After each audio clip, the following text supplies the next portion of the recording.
आज बहुत दिनों बाद दोबारा हम लोग शुरुआत कर रहे हैं नेशनलिज्म इन इंडिया हिस्ट्री का chapter.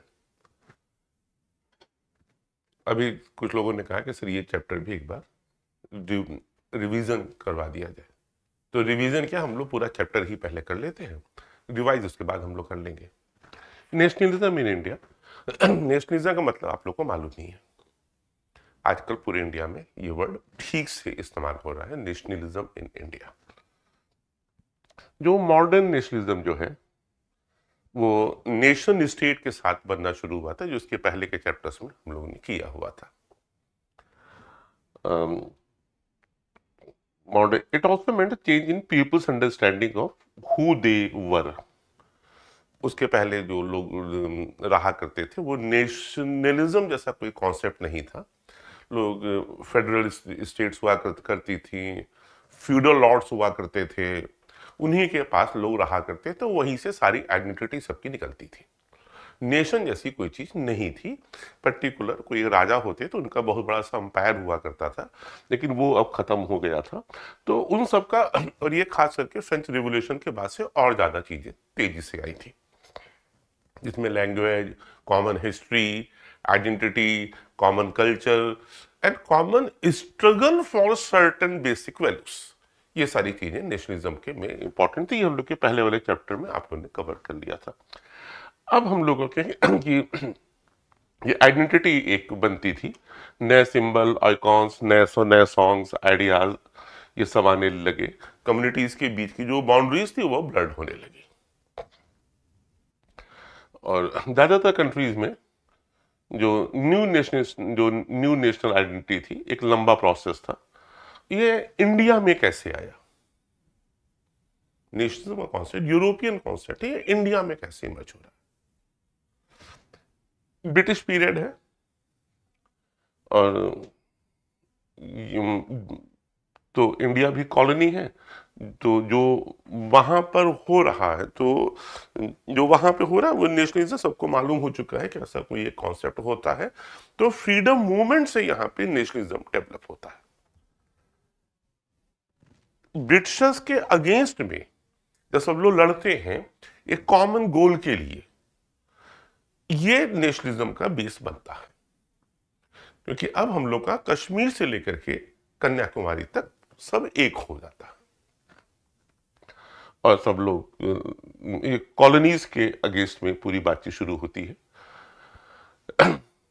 The sense of being oppressed under colonialism, कि ये कॉलोनियन उसमें सब लोग जो है वो ऑप्रेस्ड होते हैं। Provided a shared bond that tied many different groups together, but each class and group felt the effects of colonialism differently. हर एक के लिए अलग अलग था, हर एक क्लास के लिए उनके एक्सपीरियंस भी अलग हुआ करते थे, नोशन ऑफ फ्रीडम भी अलग था। तो जैसे राजाओं के लिए नेशनलिज्म का मतलब अलग था, बिजनेसमैन के लिए अलग था, पीजेंट्स के लिए अलग था, और वेरियस एरियाज में भी उनका मतलब अलग अलग हुआ करता था, कि जो कॉलोनियल रूल में जो लोग ऑप्रेस हो रहे थे। और कांग्रेस ने जो नेशनलिज्म अंडर महात्मा गांधी, इसने सारे ग्रुप्स को एक साथ इकट्ठा किया, और unity did not emerge without conflict. तो कुछ ना कुछ, जब भी यूनिटी हम लोग होती है तो कुछ ना कुछ बीच में जब कुछ कॉन्फ्लिक्ट्स आते हैं, जरूर आते हैं, क्योंकि डिफरेंट ग्रुप्स को आना है, तो कहीं जो भी चीज शेयर होने लगती है तो हर एक को थोड़ा थोड़ा कंप्रोमाइज करना पड़ रहा है एक दूसरे के लिए। महात्मा गांधी का नाम यहाँ पे है, नाम आ रहा महात्मा गांधी को। नेशनलिज्म की बात हम लोग कर रहे हैं, इसके पहले भी हमने आप लोग से कभी कहा होगा, जरूर कहा होगा। एक सर रिचर्ड एटनबरो की मूवी है गांधी, वो जरूर देख लीजिएगा, उससे आपके कॉन्सेप्ट बहुत क्लियर हो जाएंगे। और इस मूवी को ऑस्कर भी मिले थे, 7 ऑस्कर मिले थे। बेन किंग्सले थे इसमें, जो जिन्होंने गांधी का रोल किया था, ब्रिटिश एक्टर थे।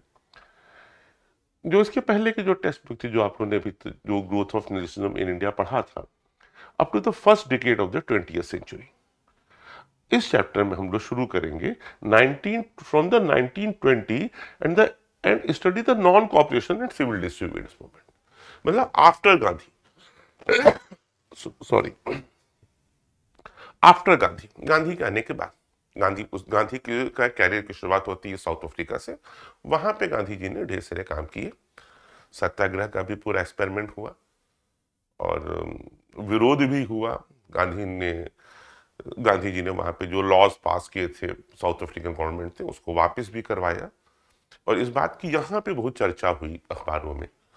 और गांधी आने के पहले ही नेशनल हीरो बन चुके थे। जब इंडिया में आते हैं तो वो जो आपने अभी हम लोग इसके पहले वाले पैराग्राफ में जब पढ़ाते हैं, वो सारे ग्रुप्स को एक साथ इकट्ठा करते हैं और जो पहला बड़ा मूवमेंट वो लॉन्च करते हैं, that was the non cooperation movement. और उसके बाद फिर सिविल डिसोबीडियंस मूवमेंट। अभी हम लोग बात करते हैं क्या क्या हुआ था उसमें। अब हम लोग देखेंगे, we'll explore how the Congress sought to develop the national movement, और जो डिफरेंट सोशल ग्रुप्स थे उन्होंने मूवमेंट्स में कैसे पार्टिसिपेट किया। ये जो different social groups and how nationalism captured the imagination of people. ठीक, जो समस्याएं थी। 6 अप्रैल 1919 को एक बास प्रोसेशन हो रहा है, ये in the street becoming a common feature during the national movement. ये एक फोटो उसी टाइम की, 6 अप्रैल 1919। कुछ आइडिया आप लोगों को होगी 1919 में क्या हो रहा है 6 अप्रैल को। ये जलियांवाला बाग के पहले की बात है, ठीक है। 13 अप्रैल को जलियांवाला बाग होता है इस प्रोसेशन के बाद, और इतनी सारी भीड़ निकली हुई है। ये सब प्रोसेशन हो रहे हैं रॉलेट एक्ट के चक्कर में। रॉलेट एक्ट आ गया था जिसमें ट्रायल बाय ज्यूरी और हेबियस कॉर्पस, ये दोनों चीज सस्पेंड कर दी गई थी। तो ट्रायल बाय ज्यूरी में एक 5 लोगों की ज्यूरी बैठती थी। इसके ऊपर एक और मूवी हम आप लोग को सजेस्ट करेंगे, खास करके जिनको अपने कैरियर लॉ में परसू करना, उनके लिए बहुत जरूरी मूवी है, या जिन लोगों को आर्गुमेंट बहुत पसंद आते हैं उनके लिए एक रुका हुआ फैसला। पुरानी मूवी है, तो ये उस टाइम का है। अब हम लोग आइए पहला चैप्टर, ये फर्स्ट वर्ल्ड वॉर, खिलाफत and non cooperation movement. First world war 1914 से लेकर 1918 तक चलती है। वॉर कोई क्रिकेट मैच नहीं है कि कोई हारा और कोई जीता। लोगों की जानें जाती हैं, तबाही हो जाती है, और आप लोगों ने ना कोई वॉर अभी तक देखी, और भगवान न करे कोई वॉर आपको देखना पड़े। बाहरी कंट्रीज में कुछ वॉर हुई अभी हाल में, वो चाहे इजराइल पैलेस्टाइन की वाली हुई है या रशिया यूक्रेन वाली हुई है। बहुत इनोसेंट लोग मारे जाते हैं, पूरी तबाही हो जाती है, रॉकेट छोड़े जा रहे हैं, बम छोड़े जा रहे हैं, बड़े महंगे होते हैं ये सब, आपके लिए नंबर होता है। और उस सारी चीजों का पैसा कौन देगा? टैक्सेस से ही तो जाएगा। आप कुछ भी खरीदते हैं, आप एक आइसक्रीम खरीदते हैं, आप बर्गर खाते हैं, आप कोई पेन खरीदते हैं, टी शर्ट खरीदते हैं, हर चीज में आपसे जो टैक्स लिए जाते हैं, इन्हीं सब टैक्सेस से नेशन के तमाम काम होते हैं। वो चाहे पुलिस की मेंटेनेंस हो, चाहे जेल की मेंटेनेंस हो, चाहे सड़कें बन रही हो, और चाहे ये स्कूल चल रहे हैं, लोगों को खाना मिला, ये वॉर टाइम में सारा पैसा आपका शिफ्ट हो जाता है और कोई फायदा नहीं होता है, सिर्फ और सिर्फ लोग मारे जाते हैं। अभी 18,000 इनोसेंट लोग मार दिए गए इजराइल और हमस की वॉर में। कौन सही कौन गलत की बात हम नहीं कर रहे हैं, सिर्फ लोगों की जाने जा रही हैं, और तमाम ओशन में भी तमाम गतिविधियां चल रही हैं। कभी कोई जहाज पकड़ लिया जा रहा है, कभी कोई जहाज पकड़ लिया जा रहा है, उसका सारा सामान लूट के चले जा रहे हैं। इसी टाइम पे लुटेरे भी अपना काम करने लगते। खैर हम लोग को वॉर पे हम लोग नहीं बात करने चाहते। फर्स्ट वर्ल्ड वॉर का जो पूरा पीरियड था, ये इस टाइम हम लोग फर्स्ट वर्ल्ड वॉर भी शायद कोर्स में आप लोगों को उस तरीके से नहीं है। फर्स्ट वर्ल्ड वॉर का इंडिया पे क्या इफेक्ट पड़ रहा है 1914 से लेकर के 1918 के बीच में। तो वॉर जब भी होगी तो सबसे पहली चीज, एक नया वर्ड यहां पे दिया है, फोर्स्ड रिक्रूटमेंट। इसमें सबको आर्मी ज्वाइन करवाई जाती है, जबरदस्ती लोगों की जरूरत होती है। जैसे इस समय रशिया में चल रहा है, लोगों को आर्मी ज्वाइन करवाई जा रही है। तो जो भी लोग हैं 18 से बड़े 35 साल के, उन लोगों के ऊपर नियम हो जाता है कि आपको तो ज्वाइन करना ही पड़ेगा अगर आप फिजिकली फिट है तो, क्योंकि मामला कंट्री का होता है। तो इन द ईयर्स आफ्टर 1919 हम लोग देखते हैं कि जो नेशनल मूवमेंट है वो अब नई एरियाज में आ गया था और नए सोशल ग्रुप्स में भी आगे बढ़ गया था और नए और स्ट्रगल के नए मोड से डेवलप हो रहे थे। इन डेवलपमेंट को हम लोग कैसे समझें, इसके क्या इंप्लीकेशंस हुए? सबसे पहले हम लोग देखते हैं तो जो वॉर ने एक new economic and political situation create करी, एक नई इकोनॉमिक एंड पॉलिटिकल सिचुएशन बनी। क्या new economic and political situation बन रही है? डिफेंस एक्सपेंडिचर बहुत बढ़ गया, huge increase in defence expenditure. और ये पैसा कहां से आ रहा है? लोन लिया जा रहा है और टैक्स बढ़ाए जा रहे हैं। तो जब लोन भी लिया जा रहा है और टैक्स भी बढ़ाए जा रहे हैं, लोन लेने से इन्फ्लेशन हो गया है, महंगाई बढ़ती जा रही है और लोगों के ऊपर टैक्स ज्यादा लग रहे हैं तो लोगों को पैसा भी देना पड़ रहा है, इनकम बढ़ नहीं रही है। कस्टम ड्यूटीज बढ़ा दी गई जहां जहां से पैसा हो सकता, और यहीं पर इनकम टैक्स इंट्रोड्यूस होता है। उसके पहले इनकम टैक्स जैसी कोई चीज नहीं। आप लोग अपने पेरेंट्स से बात करेंगे, सुन लो इनकम टैक्स से सुन लो बड़ा परेशान रहते हैं। अक्सर आप लोग देखते होंगे, अब तो का टाइम भी आने जा रहा है, आप लोग एग्जाम के टाइम में आपका एग्जाम चल रहा होगा, वो लोग अपने इनकम टैक्स में वो लोग डूबे होंगे कि ये सेविंग कहाँ से करनी है, ये एनएससी खरीदना है, फलानी जगह पैसा ये कर दो, लगा दो, ये कर दो। और पूरे जो वॉर के टाइम पे दाम भी बढ़ने लगे और ये वॉर में दाम दुगने हो गए। दुगने मतलब समझते हैं? जो बर्गर जो भी 90 रुपए का आ रहा है ना, ये आपका 180 रुपए का आने लगा। 200 रुपया दिए तब बर्गर खा पाएंगे। मतलब 2 लोग अगर जा रहे हैं तो 500 रुपए चाहिए। 500 रुपए को मालूम कितना इंपॉर्टेंट है। तो लोगों ने बर्गर खाना छोड़ दिया होगा।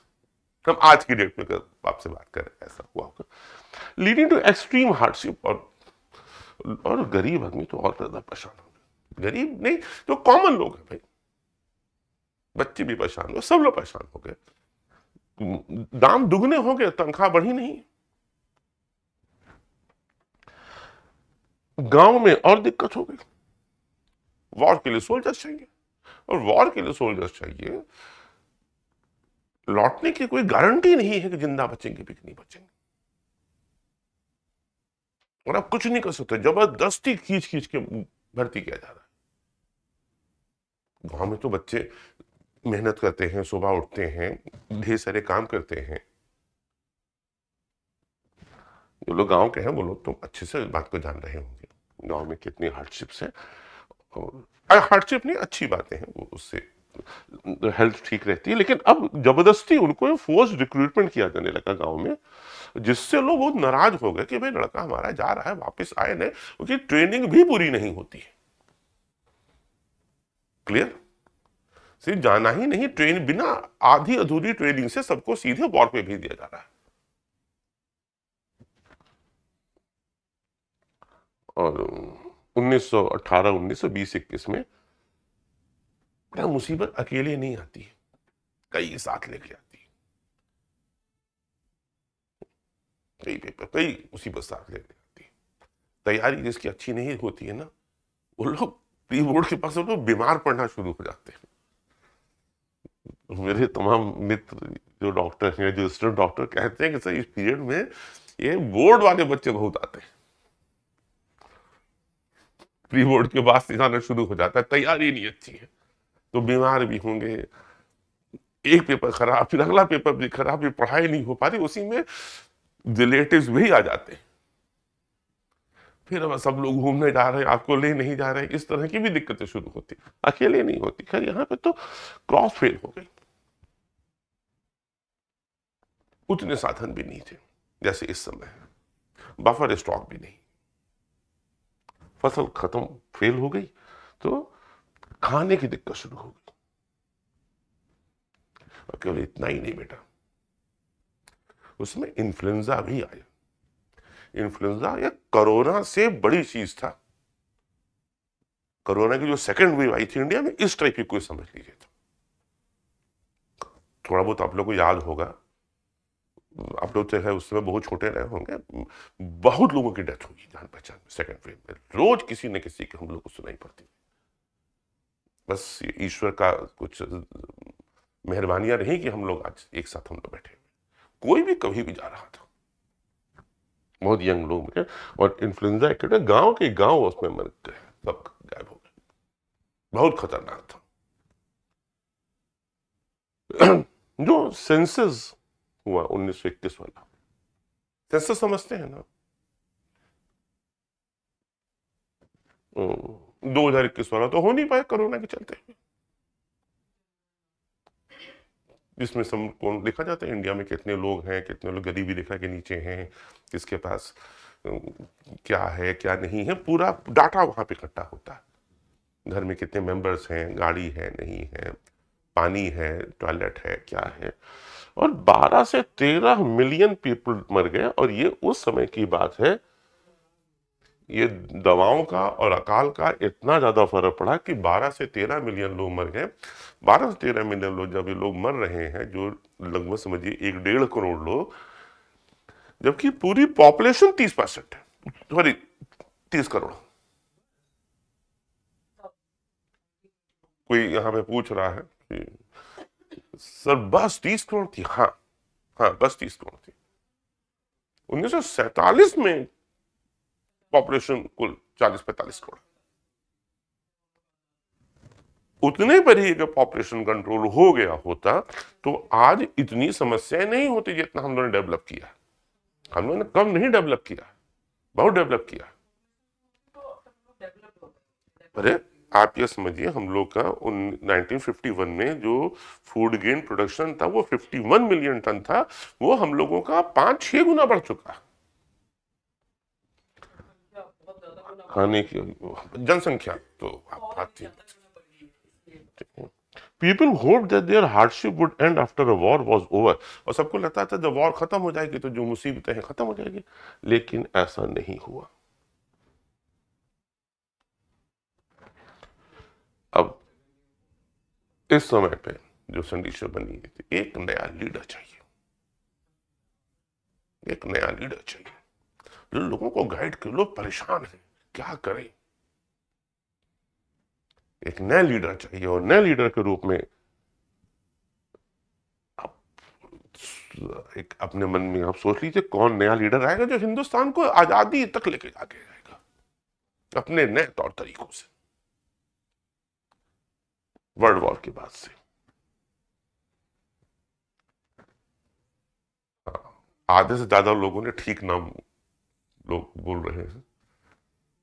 गांधी जी, महात्मा गांधी। महात्मा का नाम उनको रविन्द्रनाथ टैगोर ने दिया था। अब साउथ अफ्रीका से जनवरी 1915 में आए थे, जनवरी 1915 में वापस आ गए थे, और साउथ अफ्रीका में उन्होंने बहुत अच्छे से पूरा स्ट्रगल किया था। ये साउथ अफ्रीका की फोटो है, वोल्स ट्रस्ट की। उन्होंने वर्कर्स को न्यू कैसल से ट्रांसफर तक लीड किया था।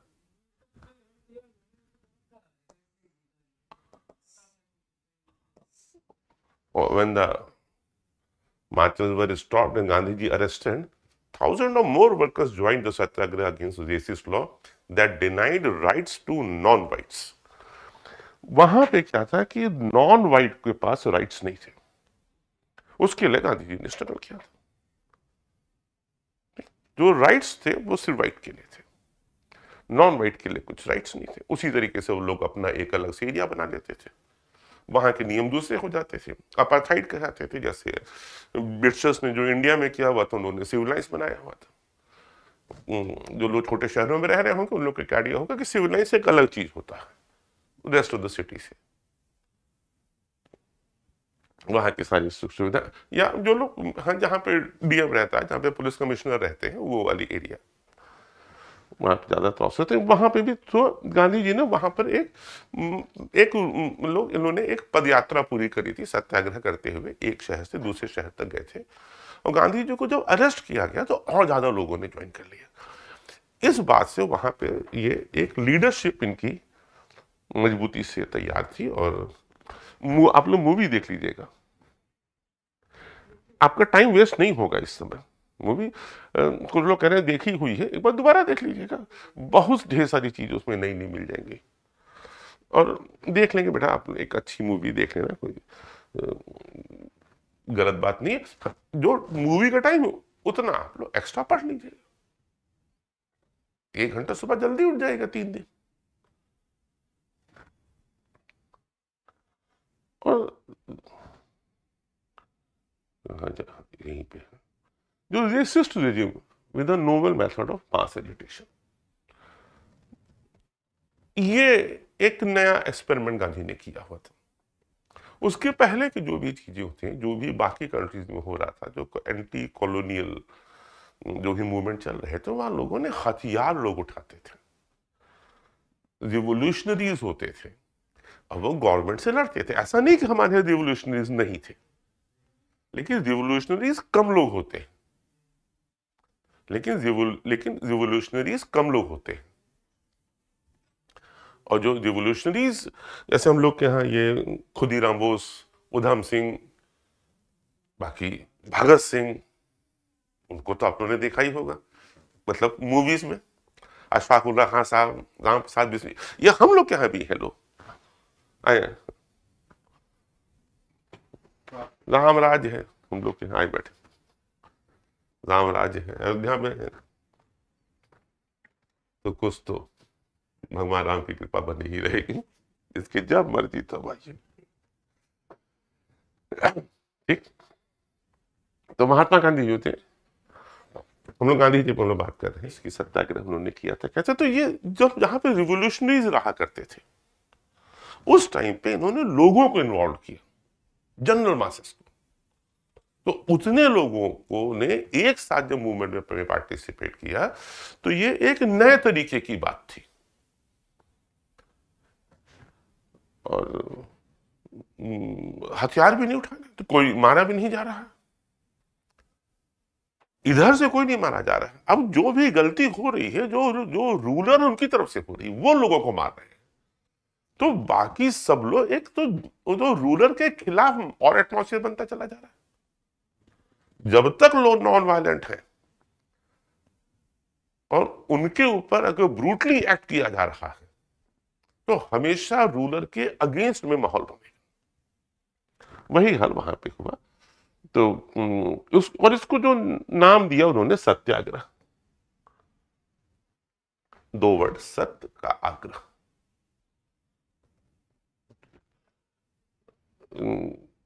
Power of truth and need to search for the truth. सत्य की ताकत और सर्च फॉर द ट्रूथ। जैसे आप लोग जब होमवर्क दिया जाता है, होमवर्क करके नहीं आते हैं, तो जब पूछा जाता है तो लोग बताते हैं सर कॉपी नहीं लाए हैं, सर भूल गए हैं। तो ये जब बोलते हैं तो समझ में आ जाता है कि आपने क्या, कितना सच है कितना झूठ है। जैसे रिलेटिव आ गए थे, कुछ हो गया था, तो ये सब बहाने होते हैं। और जो अगर आपने वास्तव में काम किया, कॉपी भूल गए, तो चेहरा अलग से बोलता है, उसमें भी कुछ कहना नहीं होता। ये पावर ऑफ ट्रूथ अलग से होती है। इट सजेस्टेड दैट अगर आपका ट्रू है, आप क्यों आप बोल रहे हैं, अगर कॉज ट्रू है आपका, अगर आप ठीक चीज के लिए लड़ रहे हैं, तो अगर स्ट्रगल इनजस्टिस के खिलाफ है, तो जो फिजिकल फोर्सेस जो was not necessary to fight the oppressor, तो आपको हथियार नहीं उठाना है, मारपीट नहीं करना है, ईंटा नहीं उठाना है, बम नहीं फोड़ना है, अगर आपका कॉज सही है और आप अन्याय के विरुद्ध लड़ रहे हैं। तो एक छोटी सी कहानी अचानक से याद आ गई। हमारा देश तो इसके लिए हमेशा से जाना ही गया है। बुद्ध बनने के पहले, बुद्ध बनने के पहले सिद्धार्थ थे, एक राजकुमार थे। तो आप लोगों ने भी सुना होगा कि कोई पक्षी था, उनका भाई था, देवव्रत था, दोनों लोगों ने साथ, देवव्रत ने मार दिया पक्षी गिर गया, उसको उन्होंने उनकी गोद में गिरा, उसको उन्होंने सब ठीक ठाक किया, तो उन्होंने कहा कि हमने तीर मारा था, हमको मिलना चाहिए। नहीं, बचाने वाला मारने वाले से बड़ा होता है। ये हम लोग क्या 6th सेंचुरी बीसी का जस्टिस है। तो हमारे यहाँ की लोगों को समझाने में बहुत कम टाइम लगा, भगवान बुद्ध की वजह से। फिर अशोक भी इसके पहले रह चुके हैं। लेकिन ये जो लोग थे, लोग राजा थे, और गांधी एक कॉमन आदमी की तरीके से उठ के जाते हैं, विदाउट सीकिंग विजिलेंस और being aggressive. A satyagrahi could win the battle through non violence. उन्होंने कहा कि जो सत्याग्रही है वो अहिंसा से पूरी वॉर जीत जाएगा। बाकी सब जगह पे, जैसे क्यूबा में फिडेल कास्ट्रो आते हैं, नाम सुना ही होगा आपने, कि गोवेरा का नाम सुना होगा आप लोगों ने, आप लोगों से बहुत लोग हीरो भी होंगे वो, ठीक है। लेकिन गांधी इन सबके अगेंस्ट में है, वो कहते हैं कि हम नॉन वायलेंस से करेंगे, इसलिए गांधी इंटरनेशनली रिकॉग्नाइज्ड।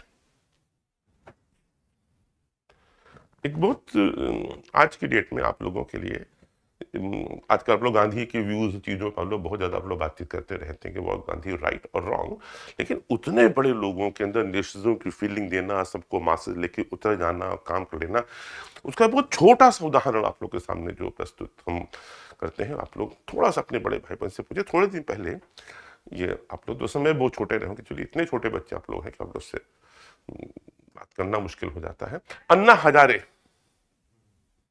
हजारे के मूवमेंट से वो उतने 70 साल वाली गवर्नमेंट चली गई, सिर्फ मासेस बाहर है। अगर पब्लिक बाहर आ गई है तो फिर कोई लड़ नहीं सकता। कितने लोग को मारोगे? चलिए अभी हम लोग आगे बात करते हैं। और लेकिन बेटा मार्क वो कहते थे कि जो नॉन वायलेंस है ये बहादुर लोगों का काम है, वीक लोग नहीं कर सकते हैं। अगर आप कायर हैं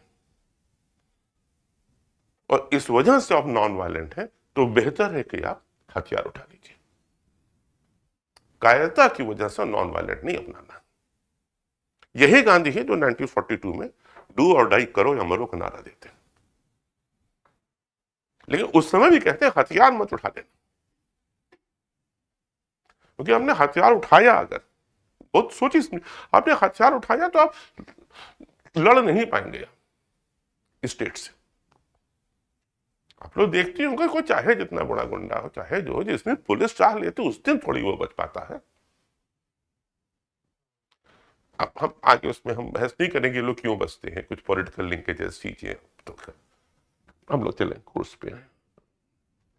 जब सिविल सर्विसेज देंगे तब बात करेंगे आप लोग इस वाले में दोबारा कि how they are being shift पूरे सिस्टम में। ऑल ओवर द वर्ल्ड की बात हम कर रहे हैं, ब्राजील, कोलंबिया, ये सब हमारे दिमाग में, वहां से भी हम पूरा डिलीट करके देख रहे हैं। तो विदाउट, तो यहां तक हम लोग का हो गया पीपल इंक्लूड। अच्छा, ये बगल में एक ये भी है महात्मा गांधी और सत्याग्रह, अभी हम लोग इसको भी हम लोग एक बार पढ़ लेंगे। This could be done by appealing the conscience of the operation. ये एक गांधी का बड़ा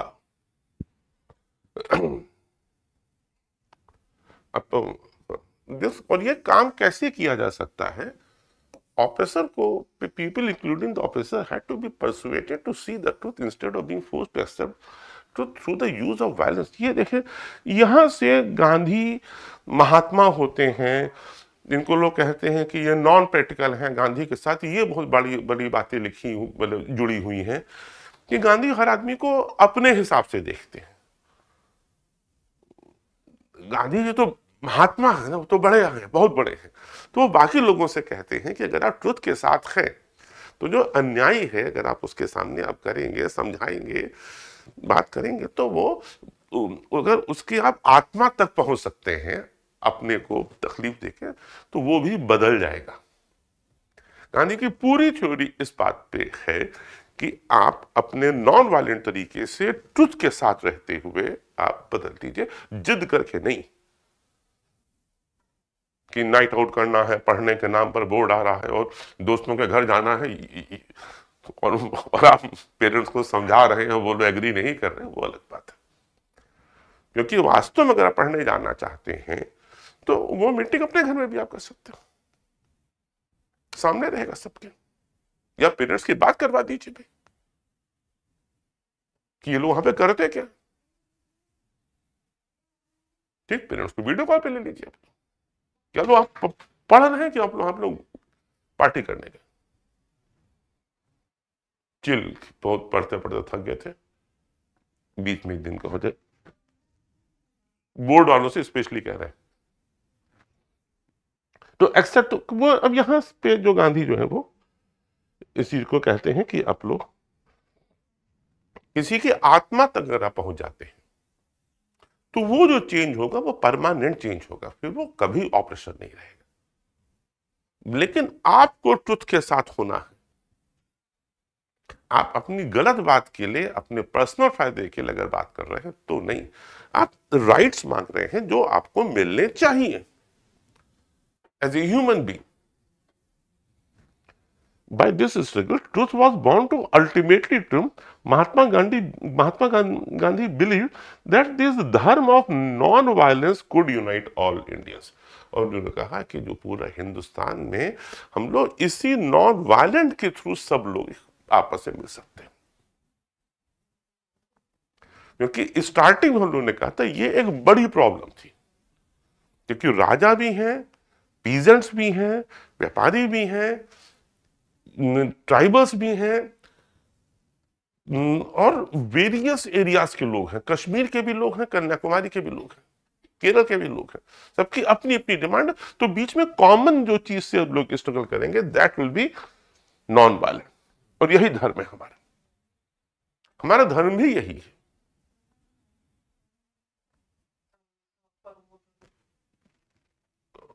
पूजा बोल रहे हैं अहिंसा परमो धर्म।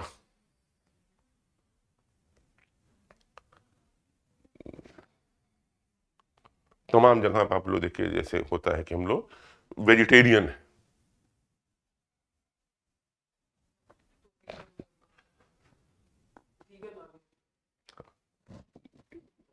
कोई कह रहा है कि अब तो वीगन आ गया है, एक उससे भी किस्टप। By this struggle truth was bound to, तो धर्म ये हमारा धर्म हो गया। बेटा हम लोग आगे बढ़ने के पहले जैसे ये गांधी का हम लोग ये वेपन पढ़ लें, हम लोग हथियार गांधी का, it is said of passive resistance.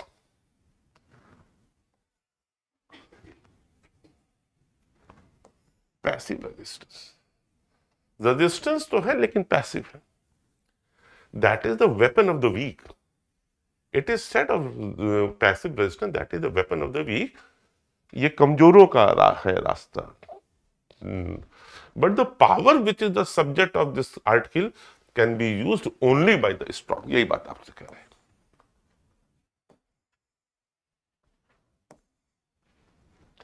ये कमजोर लोग का नहीं, जिस पावर के साथ आप ये बहुत स्ट्रांग है। This power is not passive resistance, Indeed it cause for intense activity. इसमें बहुत काम करना है, सिर्फ और सिर्फ बैठ नहीं जाना हड़ताल पे, बैठने से काम नहीं, उसके लिए बहुत काम करना पड़ता है। ब्रेकफास्ट में देरी होने लगती है तो आप लोग नाराज होने लगते हैं, खाना मर्जी का नहीं बना होता है तो आप कहते हैं मैगी बना दो, ये कर दो, बाहर से ऑर्डर करने लगते हैं कई लोग तो यहाँ पर। अब तो खैर बंद कर दिए इधर, मतलब उनकी यही कंप्लेंट थी तब ये तो कुछ घर का खाता ही नहीं, इनको रोज बाहर का चाहिए। Satyagraha is not a physical force.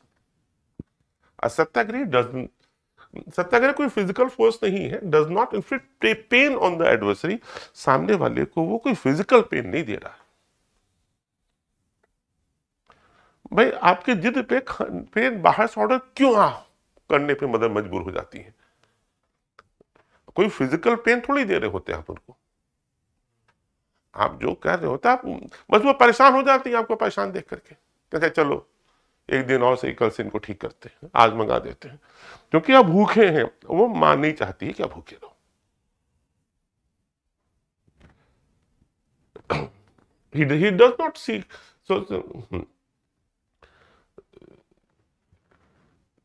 he does not seek his destruction। उसको खत्म नहीं करना चाहते एडवर्सरी को, पेन नहीं दे रहे हैं, मार नहीं रहे हैं, कुछ नहीं कर रहे, अपने को तकलीफ दे रहे हैं, उसको बर्बाद भी नहीं करना चाह रहे हैं। और there is no ill will whatever, कोई आपकी नाराजगी भी नहीं है। आप जब मदर के अगेंस्ट में आप रहते हैं, कोई मदर से आपकी दुश्मनी थोड़ी हो जाती, बस आपकी मर्जी का नहीं बना, साग बना आप खाना नहीं चाह रहे तो बाहर से ऑर्डर करो, तो ऑर्डर कर रहे हो तो फिर पिज्जा ही मंगा लो, और क्या। इस ठीक, क्लियर। तो आपकी तो खैर ये ट्रुथ के साथ नहीं है, ये आपकी दिमाग हमने आपको बताया, लेकिन उसमें आप मदर के कुछ साथ ना कोई इलविल है ना कुछ है, और वैसे ही देख भी रहे हैं, ना ही कोई पेन दे रहे, खुद नहीं खा रहे हैं बस। तो ये भी एक पावरफुल वेपन होता है for the true ruler, for the true ruler, जो असली रूलर। अरे भाई प्राइम मिनिस्टर हैं, हम लोगों के 4 घंटे सोते हैं, किसके लिए? उनको थोड़ी कोई प्रॉब्लम है कि बाकी सब लोग परेशान इसलिए रात दिन काम करते हैं। Satyagraha is pure soul force, satyagraha is pure soul force.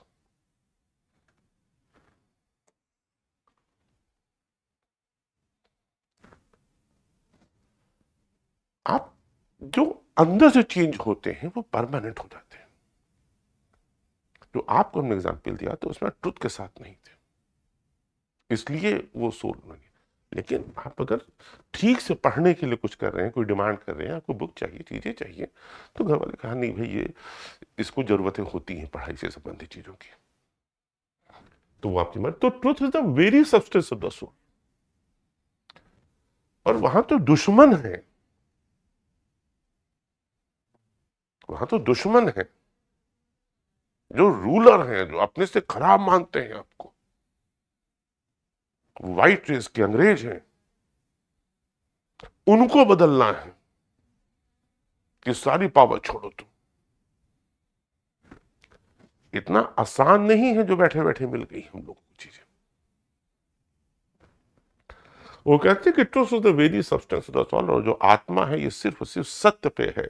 सत्यम शिवम सुंदरम, सत्य ही जीतेगा, सत्यमेव जयते। बुद्ध का उपनिषद से लिया गया है। आप हमारी कंट्री का सब कुछ वही है, सत्यमेव जयते, सत्य की वजह होगी। That's why this force is called satyagraha. इसको सत्याग्रह क्यों कहते हैं? सत्याग्रह कहते क्यों इसको? क्योंकि ये truth substance of the soul है। भगवान के साथ हमने ट्रुथ जोड़ा हुआ है ना। अब मंदिर जाकर तो झूठ नहीं बोलते हैं ना, बहुत सारी जगहें ऐसी होती हैं। ऐसे आपको लगता है कि मेरे माँ बाप झूठ नहीं बोलते, और ठीक लगता है, आपसे कोई झूठ नहीं बोलता।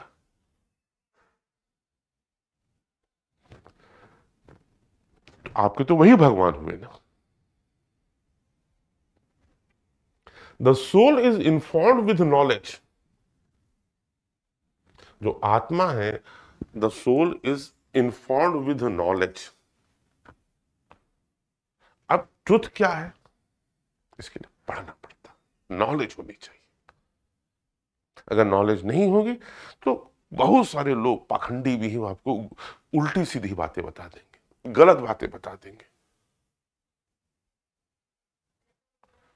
कि दाएं से बाएं घूमोगे तो आपको भगवान खुश होंगे, और बाएं से दाएं घूमोगे तो भगवान नहीं खुश होंगे।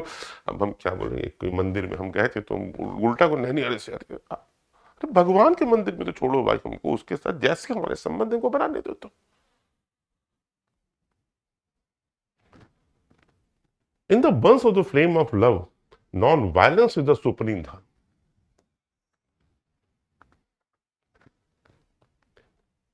इन it burns the flame of love.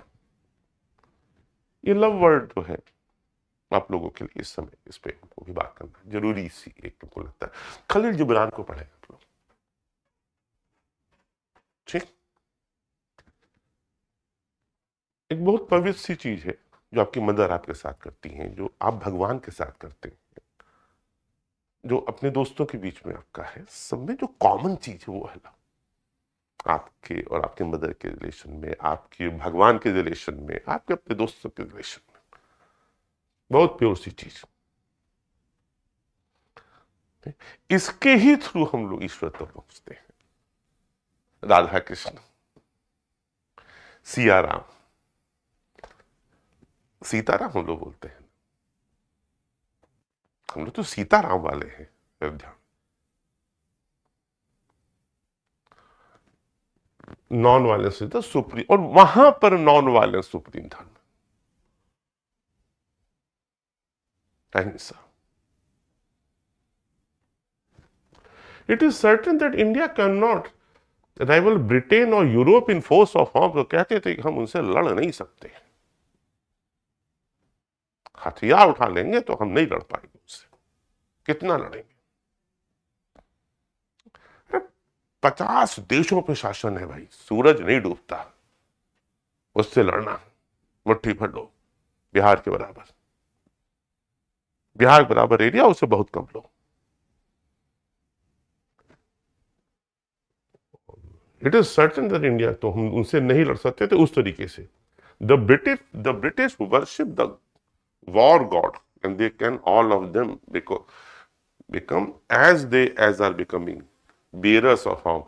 और जिसके यहाँ वॉर गॉड होगा उसके यहाँ हथियार जमा होंगे और वो लड़ेंगे और लड़के बर्बाद हो जाएंगे। रशिया यूक्रेन में क्या हो रहा है, कौन लोग मारे जा रहे हैं? बेस्ट ऑफ द पीपल, जो आप में से जो बेस्ट लोग होंगे वो लोग रफी डिफेंस फोर्सेस ज्वाइन करेंगे एनडीए। जो बेस्ट होगा हर तरीके से, इंटेलिजेंट, हेल्थ, सोल, कंसाइंस, हर चीज में जो बेस्ट होगा वही जाएगा वहां पर। ऐसे ही हर कंट्री में बैठे जो बेस्ट लोग हैं वो डिफेंस में, वो संभाले जाते हैं। क्योंकि वॉर गॉड वही हर इंग्लैंड में था। The hundreds of millions in India can never carry arms. They have made the religion of non-violence their own. और हमारे यहाँ लोगों ने अहिंसा को अपना धर्म माना हुआ है। इतने करोड़ लोग हमारे यहाँ हथियार नहीं उठा सकते, और जरूरत भी नहीं है।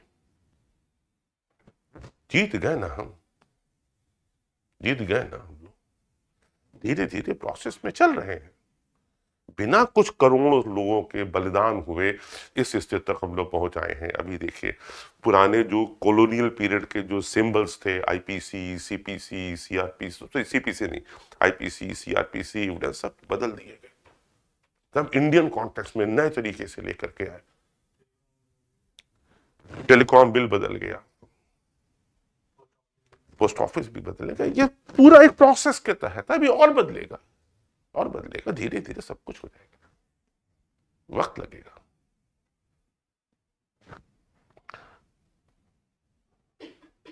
आफ्टर अराइविंग इन इंडिया में आने के बाद Mahatma Gandhi successfully organise satyagraha movement in various places.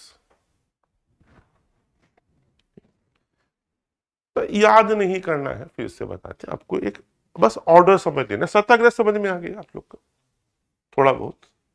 हाँ,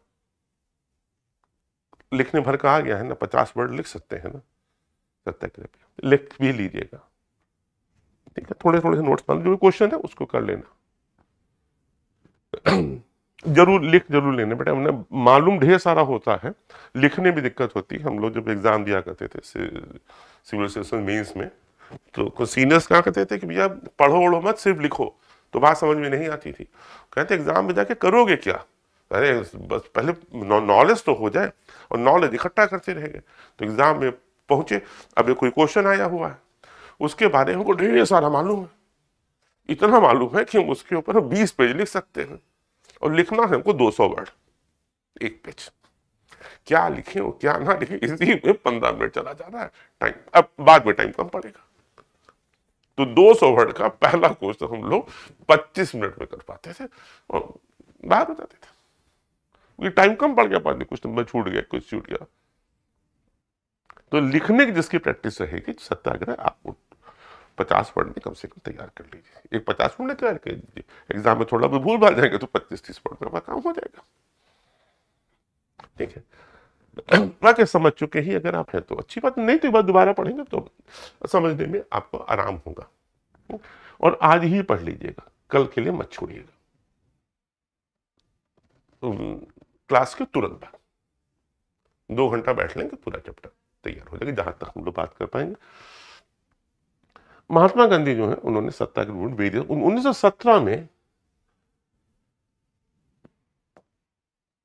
चंपारण गए, बिहार में, to inspire the peasants to struggle against the oppressive plantation system। आप लोग मूवी देख लीजिएगा, आपके कोर्स में अभी इतना ही है, जिसमें बहुत ज्यादा हम बहस हम करना नहीं चाह रहे हैं, मतलब बहुत ज्यादा बहस करना, बहुत ज्यादा डिटेल में नहीं जाना चाह रहे हैं। चंपारण यहाँ से तो बहुत पास में ही है। आज भी गोरखपुर में जो शुगर मिल है, वहां पे चंपारण से ही गन्ना आता है, एक अलग स्पेशल ट्रेन जाती है, वहां पे आती है। अमृता शरगल वहीं पे सेटल हुई थी, बहुत बड़ी पेंटर थी, फ्रांस से आई थी, वहीं पे गांव में रह गई थी, बहुत बड़ी पेंटर थी। देन 90 तो उन्हीं के जो चाचा लोग थे, वहां पे शुगर मिल वहां पे स्टैब्लिश करी थी। Then in 1917 he organized a satyagraha to support the peasant of Kheda district of Gujarat. सबसे पहले बिहार, फिर गुजरात। गुजरात तो आप लोग अच्छे से मालूम, पूजा कहने की सर खेड़ा में पटेल जी मिले थे। हाँ भाई, गुजराती आदमी गुजरात में ही तो मिलेंगे, अमित शाह मोदी जी को गुजरात में ही तो मिलेंगे, बिहार में तो नीतीश कुमार मिलेंगे।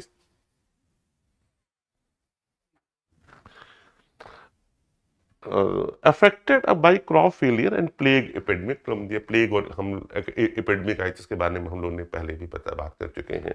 क्रॉप भी फेल हो चुकी थी, और जो खेड़ा के जो किसान थे वो बहुत परेशान थे। वो लोग कहते हैं अब रेवेन्यू कैसे दे दें हम लोग, और ब्रिटिश गवर्नमेंट को किसी बात से कोई मतलब था नहीं, बाहरी लोग उनको सिर्फ पैसा चाहिए किसी भी तरीके से दो। तो वो कह रहे थे कि साहब वो लोग कह रहे थे कि साहब हम लोग को इसमें कुछ छूट दिया जाए। लगान देखी होगी आप लोग, खेड़ा मूवमेंट से रिलेटेड नहीं है, लेकिन बस अब घर आके ये मत कीजिएगा सर ढेर सारी पिक्चर देखने को कहा, पहले पढ़ लीजिएगा, चैप्टर तैयार कर लीजिएगा, टेस्ट दे दीजिए, उसके बाद पिक्चर देख लीजिए, उसके बाद फिर चैप्टर पढ़ लीजिएगा। 31 मत मनाइए, अभी की मत करिए हैप्पी न्यू ईयर, रुक जाइए 4-5 साल, जिंदगी भर मनाइएगा। तो और फिर वो एक मिल वर्कर के साथ उन्होंने, तो मिल वर्कर कहां होंगे? अहमदाबाद में होंगे। अयोध्या में तो मिल वर्कर मिलेंगे नहीं, हाँ? यहां तो मिलेंगे, यहां तो मंदिर मिलेंगे ना आपको, भगवान की धरती पे आप आएंगे तो मंदिर मिलेंगे, ठीक। कॉटन मिले तो आपको अहमदाबाद में ही मिलेंगे ना। तो जहां पे मिलेंगी वहीं पे वर्कर्स होंगे, उनकी डिमांड दूसरी होंगी। वो लोग कह रहे होंगे कि हमको सब बोनस, हमको इतना नहीं, हमको ज्यादा मिलना चाहिए, 50% बोनस मांग रहे थे। मिल ओनर्स 25% देने को तैयार थे। बीच में गांधी जी इंटरफियर करे, और हमने कहा कि जो गांधी जी ने जो किया, जो बड़ा काम किया, इन्होंने सबको एक साथ लिया था। स्टार्ट में ही बताया था, राजाओं को भी लेना था, पीजेंट्स को भी लेना था, ट्राइबल्स को भी लेना था, व्यापारियों को भी लेना था। तो जो सबको एक साथ ले लेता है बेटा, वो गांधी बनता है। उन्होंने सबको एक साथ लिया,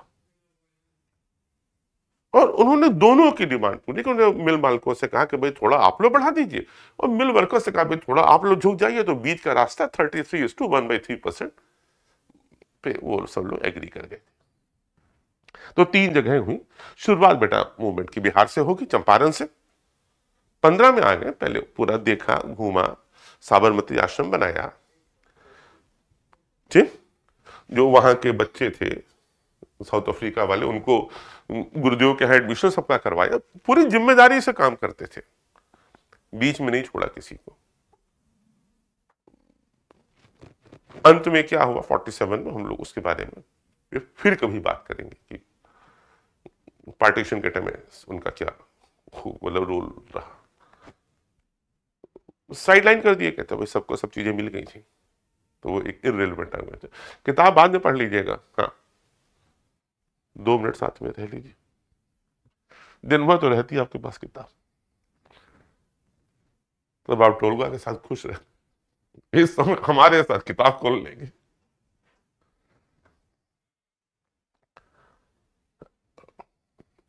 तो पहले वहां पे, पहले बिहार, फिर गुजरात में, पहले गुजरात में किसानों के पास उनकी स्थितियां खराब है,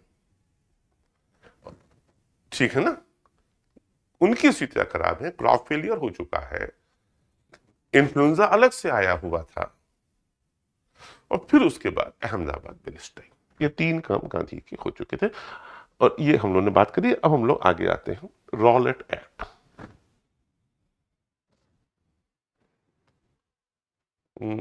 वर्ल्ड वॉर खत्म हो चुका है, कहा गया था कि वर्ल्ड वॉर के बाद आपको ढेर सब चीजें मिल जाएंगी, सब ठीक हो जाएगा, इसलिए सबने वर्ल्ड वॉर में पार्टिसिपेट किया। बाद में वो पलट गए ब्रिटिशर्स। उस टाइम पे काम निकालने के लिए बड़े बड़े वादे, काम क्या निकालना, सब लोगों के जाने गई हैं भाई, पोस्ट रिक्रूटमेंट था, उठ के लोग मर गए, महंगाई बढ़ चुकी है, चीजें बढ़ चुकी हैं, लोगों ने कहा भाई वॉर खत्म हो गई, अब हमको भी दिया जाए, इतनी हम लोगों ने आपका साथ निभाया, हम लोग डिमांड उस पे। अब उन्होंने कहा कि साहब कुछ नहीं, आपको सब लोग कायदे से रहो, घर के अंदर सब लोग जाइए, ये बाहर बाहर निकलना बंद करिए, और लगा दिया रॉलेट एक्ट। रॉलेट एक्ट में क्या है कि 2 चीजें खत्म करी, ट्रायल बाय ज्यूरी और हेबियस कॉर्पस। हेबियस कॉर्पस में क्या होता है, इसका मतलब होता है you may have the body. Police किसी को भी बिना कारण बताए अरेस्ट नहीं कर सकती है, जब तक कोई, और उन्होंने कहा अब ये चीज सस्पेंड, पुलिस जब चाहे तब जिसको अरेस्ट करके उठा के जेल में डाल सकती थी। यही 75 to 77 के बीच में इंदिरा गांधी ने लागू किया था, इसमें सारे अपोजिशन लीडर, सारे पत्रकार जो भी थे, सबको उठा के जेल में बंद कर दिया था कि आप लोग बहुत बवाल करते हैं, सिर्फ अपोज करते हैं, सब लोग चलिए जेल में, और कंट्री को अपने हिसाब से लेके जाए। किसी भी डिक्टेटरशिप में सही होता है, लगभग डिक्टेटर बन गए थे, हेबियस कॉर्पस उन्होंने खत्म कर दिया। ये बेटा ये जो लोग डिक्टेटर, तानाशाही रूलर, लोगों की इच्छाओं को खत्म, तब ये होता था, उन्होंने लगा दिया, हेबियस कॉर्पस लगा दिया, ट्रायल बाय जूरी खत्म कर दिया, और लोग उम्मीद से लगाए थे कि बहुत कुछ मिलेगा। एक जने पूछ रहे हैं कि क्या ये अभी भी लगाया जा सकता है। बेटा अब ये सुप्रीम कोर्ट ने मना कर, अमेंडमेंट हो चुका है, 78 अमेंडमेंट कॉन्स्टिट्यूशन में हो गया था कि आर्टिकल 20 और 21 किसी भी हालत में कभी भी सस्पेंड नहीं हो सकता है, ठीक। अब पुलिस जिन लोगों को पकड़ती है, सब लोग पुलिस वाले अपने यहां बैठे भी हैं, कुछ लोग आ ही गए, अब जब ये लोग पकड़ते हैं तो टेररिस्ट एक्ट पे, जब आप आतंकवादी हो गए, जब आप, तब पुलिस उठा के लेकर चली जाती है। ये आर्टिकल 22 से कवर होता है, प्रिवेंटिव डिटेंशन में, मतलब जिसमें अपराध के पहले भी उठा लिया जाता, आप पे शक है पुलिस उठा ली जाती है, लेकिन उसके लिए एक अलग प्रोसीजर है, चीज है, मतलब हम ऐसा नहीं, मनमानापन नहीं रहता है। अगर आप ऐसे किसी को उठा लेंगे तो जवाब देना कोर्ट में मुश्किल हो जाएगा। बाकी कोर्ट है, कोर्ट पावरफुल होते हैं, हाई कोर्ट होते हैं, वहां ट्रायल बाय जूरी भी तो खत्म कर दिया ना, और कोर्ट भी उनके हिसाब से चलने लगे। तो रॉलेट एक्ट पास हुआ, गांधी जी 90 डिसाइडेड, तो गांधी जी ने ये 3 काम गांधी जी कर चुके थे। कौन कौन से? चंपारण 1917 वाला, खेड़ा 18 में, और अहमदाबाद मिलिस्टाइन, ये 3 में गांधी जी को लोग जान चुके थे कि ये कर लेते हैं, बिहार से गुजरात तक। तो he decided to launch a nationwide Satyagraha against the proposed Rowlatt act. अभी रॉलेट एक्ट प्रपोज था कि भी आने वाला कि हम नेशन वाइड सत्याग्रह करें। चंपारण में सत्याग्रह किया, उन्होंने कहा माफी, आप पिक्चर देखिए बहुत बढ़िया सा है, जैसा आप कह रहे हैं माफी मांगे, हम नहीं मांगेंगे। उन्होंने कहा कुछ फाइन, जब फाइन ही जमा करें, फाइन भी नहीं जमा करें। अच्छा, अच्छा भैया तुम जाओ तो यहां से, देखने को बहुत अच्छा सा है। जो ये जो एक्ट जो था वो जल्दीबाजी में इंपीरियल लेजिस्लेटिव काउंसिल से पास हो गया था, और इंपीरियल लेजिस्लेटिव काउंसिल उस समय की पार्लियामेंट जैसी कोई चीज थी, और ये तब पास किया जबकि अपोजिशन के मेंबर्स को वहां से बाहर कर दिया गया था। तो जब भी इस तरह का कोई भी लॉ पास होता है उसको कोई मतलब नहीं होता। आप अपने अपोजिशन की बात ही नहीं सुन रहे हैं, आप अपोजिशन रेजिस्ट कर रहा है, ये थोड़ी पार्लियामेंट होता है। पार्लियामेंट में अपोजिशन जो बोल रहा है, चीजें बोल रहा है, उसको आपको अकोमोडेट करना होता है। इंग्लैंड में देखिए कैसे होता है, इंग्लैंड वहां है पार्लियामेंट्री फॉर्म ऑफ गवर्नमेंट। यहां पे तो इन्होंने ना तानाशाही मचा रखी थी, जो मर्जी वो कर रहे हैं। अपोजिशन वाले बोल रहे हैं, कोई मतलब ही नहीं जो इंडियन मेंबर्स बोल रहे हैं, ये बोलते रहे कि हमारी तो जो मर्जी वो करेंगे, तो कर डालते थे, लॉ पास कर दिया।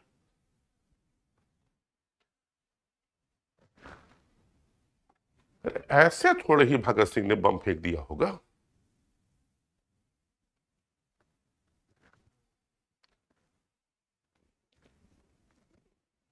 अभी अभी आगे आएगा। It gave the government enormous power to suppress political activities. कोई पॉलिटिकल एक्टिविटीज नहीं होगी।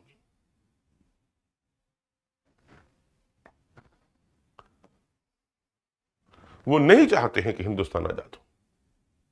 मिले हुए शासक हैं, सोने की चिड़िया पे एकदम पूरा राज कर रहे हैं, and allowed detention of political prisoner without trial for 2 years, और 2 साल के लिए सबको उठा करके जेल में डाल दिया जाए।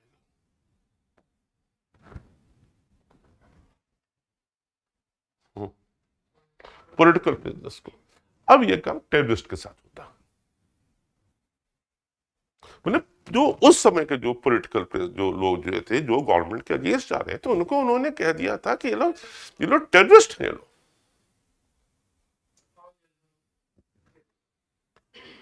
बाहर केवल जेल में डालो ही नहीं बेटा, जैसे और जेल में उनके साथ ट्रीटमेंट बहुत गलत है।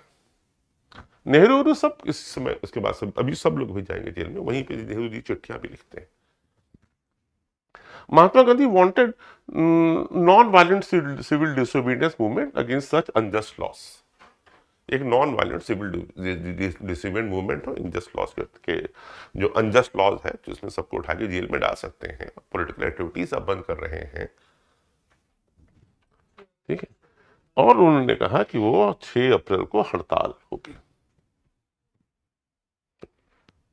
हड़ताल समझते हैं, कोई काम धाम नहीं, हड़ताल। आप लोग को तो अभी नहीं मालूम है, जब यूनिवर्सिटी में जाएंगे तब शायद मिले मौका नहीं मिलेगा। बेहतर कॉलेजेस में मतलब इतना बर्डन रहता है, तो वहां तो होती ही नहीं, और ना ही ऐसी कोई नौबत आती। कम से कम हम IIT, मेडिकल कॉलेज और नेशनल लॉ यूनिवर्सिटीज की बात करें, यहाँ भी नहीं है, और बाकी जहां पे है वहां पे चीजों को अब धीरे भाई स्टूडेंट्स से पढ़िए, आप लोग क्यों स्ट्राइक कर रहे हैं। लेकिन ये जो स्ट्राइक है ये ऑल ओवर इंडिया हो रही है, दूसरे ढंग से हो रही है हड़ताल, क्योंकि डिमांड अलग है, नेशन के लिए डिमांड है, पूरा देश एक साथ है। फॉरेन पावर का रूल है बेटा, गुलाम है आप। Rallies were organised in various cities, workers went on strike in railway workshop. ये देखिए, ये रेलवे, ये मेन बिजनेस रेलवे। आज भी रेलवे सबसे बड़ा एम्प्लॉयमेंट देने वाला है। इतना बड़ा नेशनलाइजेशन हो गया, ग्लोबलाइजेशन हो गया, सब ओपननेस हो गई, मतलब सारी ओपननेस हो गई, सारे पब्लिक सेक्टर खत्म हो गए, लेकिन रेलवे को नहीं छुआ गया अभी तक। और वहां पे रेलवे में लोगों ने स्ट्राइक कर दी, वर्कशॉप में दुकानें बंद कर दी गई। वॉलंटरली लोगों ने अपने को जोर जबरदस्ती से कहने, गांधी जी के बाद कहने पर लोगों ने दुकानें बंद कर दी, बिजनेस ठप। और लगा कि साहब ये जो हो रहा है, alarmed by the popular upsurge and scared that lines of communication such as the railways and telegraphs would be disrupted, the British administration decided to clamp down on नेस्टिस। उन्होंने कहा कि साहब ये जो, अगर ये रेलवे नहीं चलेगा, टेलीग्राफ नहीं होगा, टेलीफोन नहीं काम करेगा, तो एडमिनिस्ट्रेशन कैसे चलेगा? उन्हें कैसे नहीं हम होने देंगे। भाई रेलवे ही, अगर रेलवे ठप हो गई, फोन ठप हो गया, टेलीग्राफ ठप हो गया, एडमिनिस्ट्रेशन कैसे काम करेगा? तो उन्होंने कहा कि इसको हम लोग कर्व करेंगे, कुछ सुनवाई नहीं होगी। ऐसे कैसे? और उन्होंने कई शहरों में हो रहा था काम। तो लोकल लीडर्स को उठा उठा के जेल में बंद करना शुरू किया। तो अमृतसर से उठाया गया और गांधी जी को हुआ कि आपकी तो दिल्ली में एंट्री ही बंद है, आप तो दिल्ली में आ नहीं सकते, अंदर आएंगे अरेस्ट कर लेंगे। दिल्ली पहुंचना मेन जाम रहता है कि दिल्ली पहुंच के हम काम करेंगे। तो और अमृतसर में लोकल लीडर्स को उठा दिया। 2 लीडर्स थे important. Good, very good. Doctor Satpal Malik और सैफुद्दीन किसलू, इन दोनों लीडर्स को उठा दिया गया, जेल में बंद कर दिया गया। अब 10 अप्रैल को police in Amritsar fired a peaceful procession. Police ने अमृतसर पर एक पीसफुल प्रोसेशन हो रहा था, उसके ऊपर गोली चला दी, कुछ लोग मर गए। नहीं, हम लोग बात कर रहे हैं 10 अप्रैल की, हम लोग 10 अप्रैल की बात करें, कुछ लोग मरेंगे। और इससे लोग भड़क गए। अमृतसर सरदार है भाई, सरदार है, जाट है, पठान है, यूनाइटेड पंजाब है ना उस समय, तो पाकिस्तान अलग नहीं हुआ उस समय। तो सिख, पठान, जाट, मतलब मजाक थोड़ी था वहां पे। आप पीसफुल प्रोसेशन पे आपने कर दिया, गदर मूवमेंट हो चुका है। अरे उसके बाद तो भड़क गए उन लोग। तो bank, post office, railway station, हर जगह पे अटैक। अरे पुलिस कंट्रोल ही नहीं कर पा रही, पुलिस के हाथ से बात खत्म हो गई।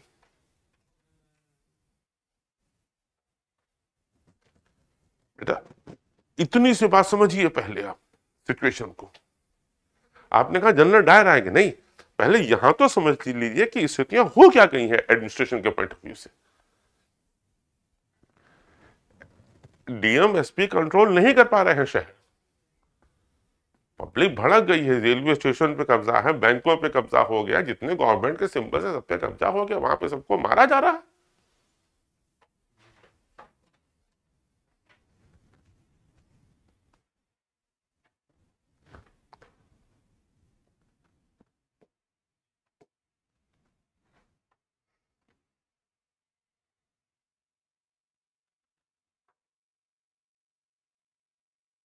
मार्शल लॉ लग गया, डबल नहीं आ रहा है, मार्शल लॉ पोस्ट लग गया। मार्शल लॉ में जिन्हें पूछना मार्शल लॉ में क्या हो रहा है। मार्शल लॉ मतलब मिलिट्री का रूल, ठीक। तो मिलिट्री रूल में इफ बट नहीं चलता है, ठीक। उन्होंने कहा आप जा रहे हैं बिना हेलमेट के, कैंट में घुस के देख लो ना क्या होता है। वो कहेंगे मुर्गा बन, तो मुर्गा बन। हाँ तो मतलब, हाँ आप अब वहां से भाग नहीं सकते हैं आप। हाँ, ये थोड़ी कि हम अपनी साइकिल छोड़ के हम भाग लेंगे, अब भागेंगे वो पकड़ेंगे उसी के एक्सपर्ट। हाँ, और अगर आप अंदर घुसने की कोशिश करेंगे तो जो, कल चले जाइए गुप्ताल घाट बिना हेलमेट के। आप लोग तो बाइक वाइक भी तो आप लोग के पास मिल जाती है पेरेंट्स से, बिना हेलमेट के आप घुस जाइए ना यहाँ पे तो। हम्म,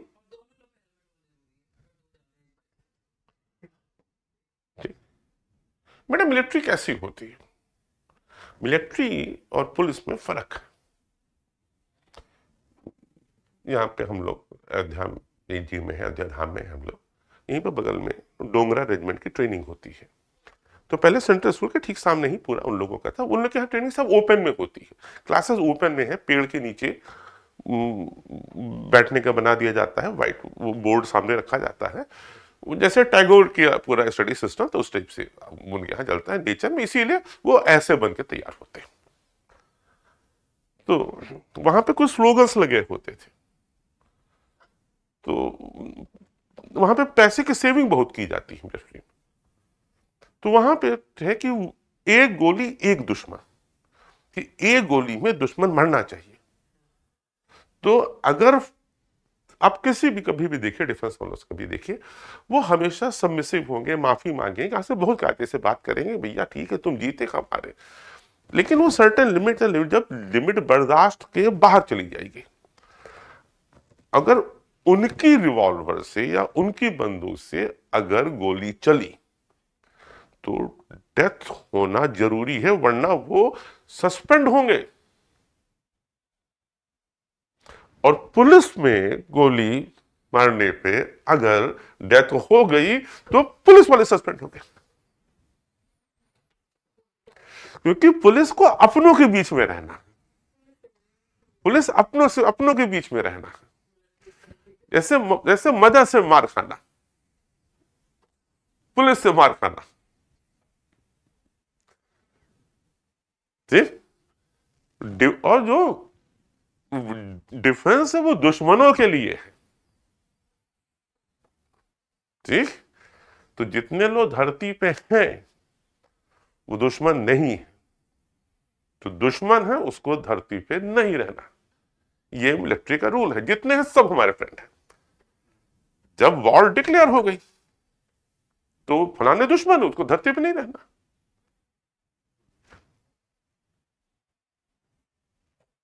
क्लियर? बहुत ट्रस्ट पे जिंदगी वहां जी जाती, जो यहां पे लैक कर रहा है लगातार। इसके पहले वाले हमने वीडियो में बताया, पे ट्रस्ट लैक कर गया है। जो लड़के एनडीए में हैं, चीजें उनसे मिलते हैं, उनकी बातचीत सुनते हैं, तो बहुत अजीब लगता है कि हम लोग किस तरह की हम लोग घटिया जिंदगी हम लोग जीते हैं विदाउट ट्रस्ट। वो कहते हैं कि हम लोग से एक दूसरे पे इतना ट्रस्ट होता है। और उसके एक ने कहा कूद जाओ, तो सोचना नहीं है कि हमको क्या करना है। उसने कहा कूद जाओ, तो बाकी उसने सोच लिया होगा हम कूद जाते हैं। तो मालूम चलता है जो पहाड़ दिखाई पड़ा, तो पहाड़ पर उसके नीचे वहां पूरा सब लोग जाल लेके खड़े हुए थे। वो तो जो कह रहा है वो तो सिर्फ वो तो पूरा मालूम है उसको क्या करना है। क्लियर? तो मतलब तमाम आप लोगों ने कहानियां पढ़ी होंगी, चीजें पढ़ी होंगी, बिना सोचे समझे काम किया करना होता है। ट्रस्ट, भरोसे पे, वो कह रहा तो ठीक कह रहा है। यहां तो आप लोग अपना दिमाग पहले लगाते हैं कि सर ने कहा था चैप्टर खत्म होने के बाद तुरंत पढ़ना। अब तुरंत तो नहीं पढ़ेंगे, पहले गैप लेंगे आधे घंटे, फिर पढ़ने बैठेंगे। अब कुछ लोग का तो होश उड़ गया कि हम घर कैसे जाएंगे। अरे फोन कर दीजिए कि आज नहीं आ रहा है। सर ये क्या रुक जाते हैं, नाइट आउट हमारा हो गया। नहीं नहीं हमको डरा नहीं, चले जाइएगा। लेकिन घर पहुंच के खाना खाने के पहले चैप्टर कंप्लीट कर दीजिएगा, डिनर के पहले। एक आध दिन बोर्ड के पहले 3-4-5 घंटा सो लेंगे तो कोई बीमार नहीं हो जाएंगे। मोदी जी देखिए आप लोग से कितने बड़े, डेली 4 घंटा सोते हैं, एकदम हेल्दी हैं। तो 13 अप्रैल को ये जो Jallianwala Bagh incident took place, इसके बारे में आप सब लोगों को ठीक से मालूम है, कई बार हम लोग बातचीत कर चुके हैं इसके बारे में। 13 अप्रैल को बेटा बैसाखी मनाई जाती है। बैसाखी एक बड़ा त्योहार होता है, जो लोग सरदार लोग हैं वो लोग ज्यादा अच्छे जानते हैं। और तो बैसाखी बड़ा त्योहार होता है। फसल कट चुकी होती है, गेहूं आ चुका होता है, और वो पंजाब का गेहूं, पंजाब के मतलब यहाँ पर मतलब पंजाब से लेके कनाडा तक सरदार ही गेहूं पूरी तरीके से इन लोगों का ही डोमिनेशन से। तो मेला लगता है गोल्डन टेम्पल के, स्वर्ण मंदिर के बगल में, वहां सब लोग इकट्ठा होते हैं। गांव तक खबर नहीं थी कि शहर में क्या हो रहा है, क्योंकि उस समय इस तरीके के टेलीकम्युनिकेशंस के मीडियम नहीं थे। न्यूज़पेपर थे बेटा, जब मार्शल लॉ लगा होता है, चीजें हैं, तो अखबार हुआ सब बंद है ना, सब सेंसरशिप लगी हुई है। लोग वहां पे पहुंच गए, ठीक। यहां तक भी गनीमत था। वहां पे कुछ लोग नेतागिरी भी करने लगे, उनको लगा कि क्या वो लोग रॉलेट के अगेंस्ट में वो लोग वहां पे भाषण देने लगे, करने लगे, और जनरल डायर को मालूम चला, वो पूरी फोर्स को लेकर आया, and the most inhuman work उसने किया। सबसे घृणित काम होता है, इनोसेंट लोग, जिसमें बच्चे हैं, औरतें हैं, बुढ़े लोग हैं, उन पे गोलियां चलवा दी थी उसने, बिना वार्निंग दिए हुए, बिना बोले हुए, कम से कम बिना वार्निंग दिए हुए चलवाई थी कि सीधे मारो। ये इनह्यूमन वर्क उसका काम था। लोग ना इकट्ठा हो, पहले वार्निंग देनी चाहिए थी, ये हटिए आप लोग, आपने ऑर्डर दे दिया, ठीक है, उसके बाद भी लोग आ गए, अब क्या, आप गोली मार देंगे? कोई दुश्मन थोड़े ही है ये, आपको आपके दुश्मनों से लड़ने की आदत है, लेकिन ये तो मतलब वो लोग थे जिन्होंने, मतलब ये आपके अपने लोग हैं भाई, उनके आपके बीच के हैं, और जो सिपाही हैं, जो लोग हैं, वो उनके रिश्तेदार हैं उसमें से ढेर सारे, लेकिन डिसिप्लिन तो डिसिप्लिन, वो लोग मजबूत थे। और फोर्स भी बाहर की भी रहती है, मिलिट्री में ज्यादातर बाहर की फोर्स आती है, लोकल फोर्स नहीं रहती है, ठीक। यहां जैसे अयोध्या के लिए डोगरा है, बनारस में गोरखा है, 1857 के बाद से बैठा दी गई थी, यही दोनों मेन रिवोल्यूशन के अड्डे थे, इसलिए इन दोनों को कर्व करने के लिए हमेशा के लिए बनारस और अयोध्या में बैठा दी गई। रिलीजियस सिटीज है ना, एक भगवान शंकर का, दूसरा भगवान राम का, तो यहां पे रिलीजन ही सब कुछ है, तो यही मेन सेंटर बने थे। चलिए वो आगे बढ़ते हैं, हम लोग बहुत पीछे चले गए तो यहां पे ये हम लोग ने आपसे बात कर ली, ये आप लोग पढ़ लीजिएगा, और इसका जो फर्क पड़ा ध्यान दीजिएगा। स्थित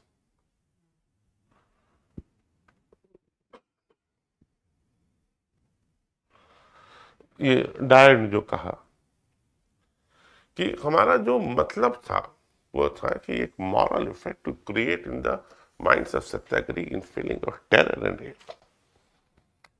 जो सत्याग्रही हैं उनके दिमाग में हमको डाल देना है कि डर के रहो, कुछ भी हो सकता है।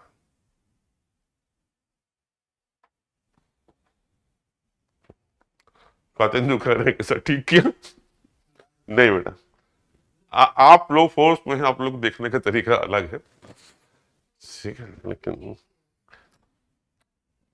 भाई इन लोग को स्ट्रिक्ट रहना होता, फोर्स वाले हैं लोग, जो काम दिया गया था, लेकिन हम लोग एग्री एकदम नहीं करते हैं। वो आपके बात सही है कि ज्यूरी ने भी इनको इंग्लैंड में छोड़ ही दिया था। बेटा स्ट्रिक्ट रह के ह्यूमनिज्म के खिलाफ नहीं क्वालिफाई, नहीं कॉम्प्रोमाइज करना है। ये सारी बातें तब हो रही हैं जब हम लोग 100 साल आगे हैं। हम लोग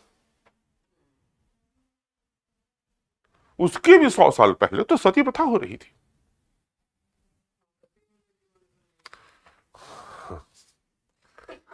ठीक, उसके भी 100 साल पहले तो सती प्रथा आती है। उस समय धीरे धीरे डेवलप होता है ना। और वैसे भी बेटा हिस्ट्री जीतने वाला लिखता है। एक छोटा सा इंसिडेंट, तिनम्मन स्क्वायर चाइना में 10,000 लोगों को गवर्नमेंट ने घिरवा के मरवा दिया टैंक से। उसके बाद वहां पे डेमोक्रेसी की चीजें और फंडामेंटल राइट्स वगैरह उसके बाद नहीं इंट्रोड्यूस हो। आज की डेट में चाइना से लगभग हर कंट्री रिलेशन रखने में इनमें केवल इंटरेस्टेड ही नहीं, मजबूर होती जा रही है।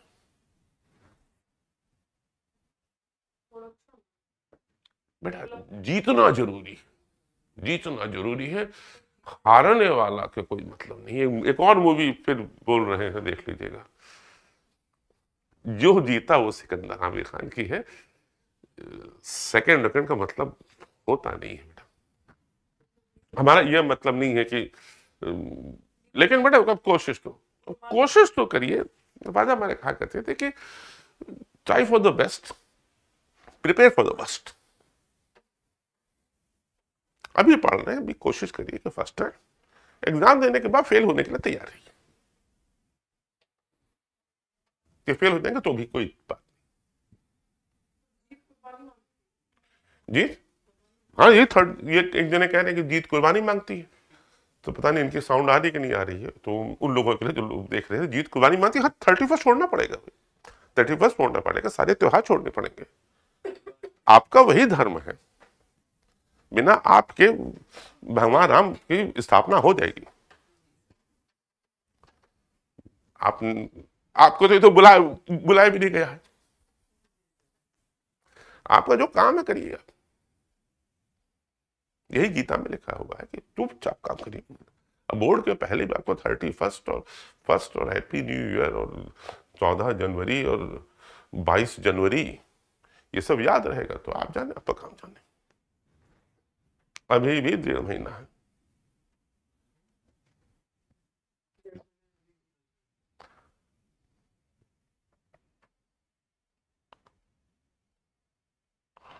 अच्छा, ये और सबको क्रॉलिंग करवाई जाती थी अमृतसर में। अमृतसर में सबको क्रॉलिंग करवाई जाती थी। क्रॉलिंग में जमीन पे लेटना होता है और कोहनी और घुटनों के बल पे आगे बढ़ना होता है फर्श पर। रैगिंग पीरियड में हम लोगों ने बहुत किया। आर्मी की ट्रेनिंग में भी होता है, खड़गवासला में भी ट्रेनिंग में होता है। एनडीए वालों ने क्रॉलिंग होता है, मतलब ये तो हम लोग को तो सीनियर्स करवाया करते थे। और जिस हॉस्टल में थे उन्होंने ही खड़गवासला भी उन्हीं ने पूरा इस्टेब्लिश किया है। अरे जहां पे एनडीए की ट्रेनिंग होती है, Poona Poona most beautiful place. पहाड़ों से सूरज निकलता है और सामने झील में सूरज डूबता है, जहां पे उनके डायरेक्टर का घर है। ज्यादातर ये फूस के होते हैं। सनराइज आप हिल से देखिए। और है बेटा, हम लोग आगे बढ़े, हाँ? कि डिफेंस पे बात कीजिए। इनकी आर्मी में इंडियंस होते थे बेटा, officers Britishers, soldiers Indians, most of the soldier. लेकिन तब भी उसके बाद भी सोल्जर्स की कुछ यूनिट्स हैं जो ब्रिटिशर्स की है। लेकिन जो जो वो यूनिट है वो उसके साथ स्पेशल पावर्स। लेकिन सोल्जर्स तो अपने रखे ही हुए हैं, अदरवाइज तो मतलब कभी भी नहीं बढ़ते, उनको दबाने के लिए तो ही है। और एक दूसरे के खिलाफ इस्तेमाल हो रहा है। अलग अलग यूनिट बना रखी है, रिलीजन के नाम पे, एरिया के नाम पे। डोगरा अलग है, गोरखा अलग है, राजपूत अलग है। सिस्टम आज भी चला रहे थे कि उसके और सारे बहुत सारे एडवांटेज भी हैं, लेकिन वो यूनाइट नहीं होने देता। वो यूनाइट फिर किसी एक कॉल पे होगा। As the news of the Jallianwala Bagh spread, तो लोग सड़कों पे आ गए तमाम नॉर्थ इंडियन टाउन्स में, पंजाब के बाहर। स्ट्राइक्स होने लगी, पुलिस से लोग भिड़ने लगे, गवर्नमेंट बिल्डिंग्स पे अटैक होने लगे, और गवर्नमेंट ने ठीक से दबाया। वो तो ये चाह ही रही थी कि आओ अटैक करो, मारते कितने आओगे। जहां 4 लोग अरेस्ट हुए, हिम्मत पड़ना बंद हो जाती है। और seeking to humiliate and terrorise people, लोगों को ह्यूमिलेट करना शुरू करा और टेरराइज करना शुरू करा, क्रॉलिंग करवाई, ये करवाया। मतलब पुलिस जब चाहेगी तो वो भी जब उसको पूरा फ्री हैंड दे दिया कि इनको दबाव खत्म करो। Satyagrahi was forced to rub their noses on the ground, तो अपनी नाक को सड़क पे, मतलब जमीन पे रगड़िए, सड़क पे क्रॉल करिए। सलाम टू ऑल साहिब्स, जो भी साहब मिलते थे उनको सलाम करिए। एक मूवी थी वेलकम, तो उसमें ये था कि हाँ तभी इन्होंने सजा दी हुई है मजनू भाई ने कि जो भी आ जाएगा सलाम करो, क्योंकि उसने को सलाम नहीं किया था तो 6 महीना सिर्फ सलाम करने की सजा। ये सब यही इस तरीके के इनोवेशंस जो मूवीज के आपको अक्सर देखते हैं, ये पॉलिटिकल लोग उसके 2 स्टेप आगे होते हैं। तो वहां पे सब साहब लोग को सलाम करो। साहब मतलब अंग्रेज, या वो लोग जो लोग कि अंग्रेजों के साथ तो शामिल होकर बड़ी बड़ी पोस्टों पर बैठे। और peoples were flogged and villages around Gujranwala in Punjab, जो पाकिस्तान में है, वहां पे तो बम तक जला दिए गए, गांव में बम फेंका जाता। ठीक, जब इतना वायलेंस हो गया तो महात्मा गांधी ने कहा भैया चुपचाप मूवमेंट वापस करो।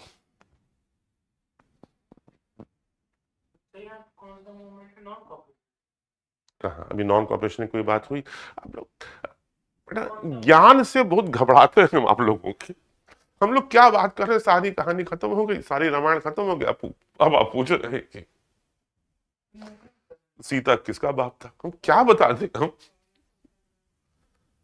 हम लोग किसकी बात कर रहे हैं तब से? हाँ हाँ हाँ हाँ हाँ, किसका? कोई नाम ही नहीं होगा। हाँ, नीचे आए देखिए, हम लोग नाम आया ही नहीं आपका। अच्छा,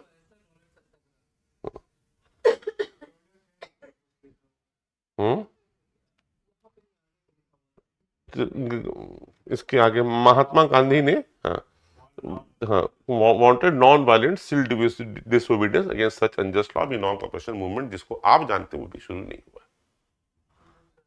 दूसरा नहीं, उसी रॉलेट एक्ट के अगेंस्ट में ही पूरा सब चल रहा है। रॉलेट एक्ट के अगेंस्ट में ही हड़ताल वगैरह चल रही है, सत्याग्रह चल रहा है। ये स्टेज 1 है भाई।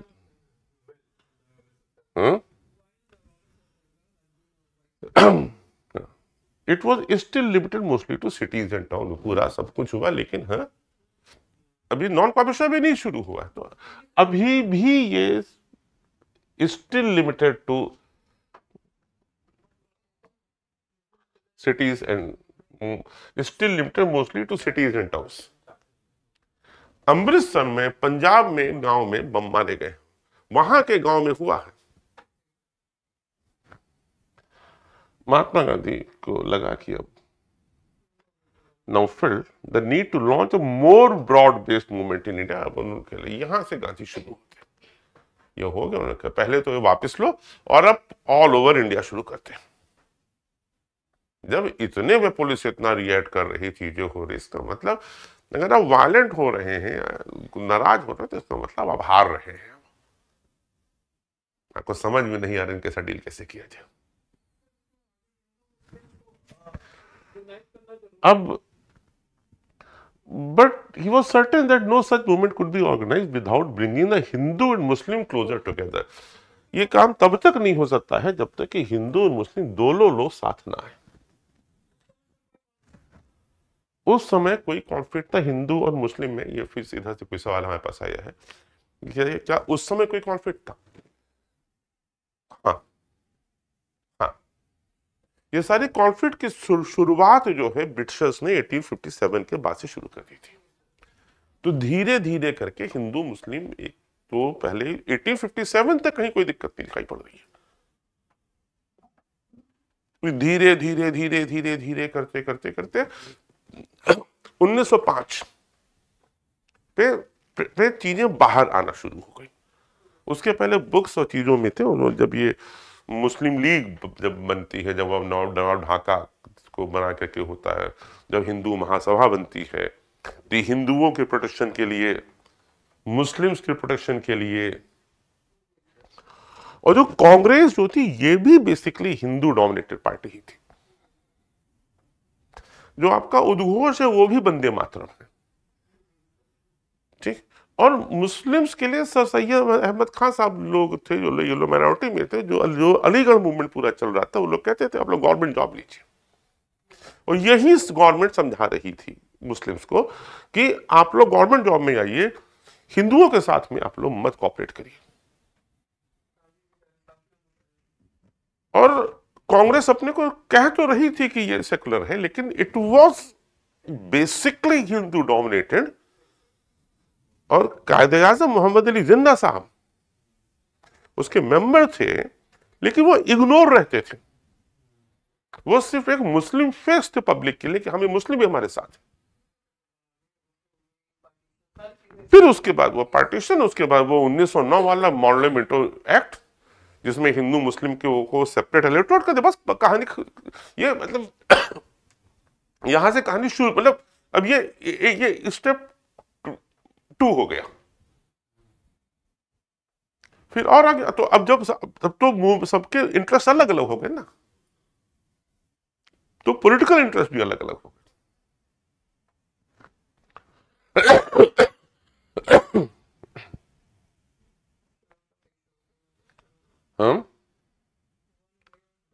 One way of doing this, he felt, was to take up the खिलाफत इशू। खिलाफत इशू साथ में लाने के लिए करा क्या है, दोनों लोग अलग अलग हो चुके हैं।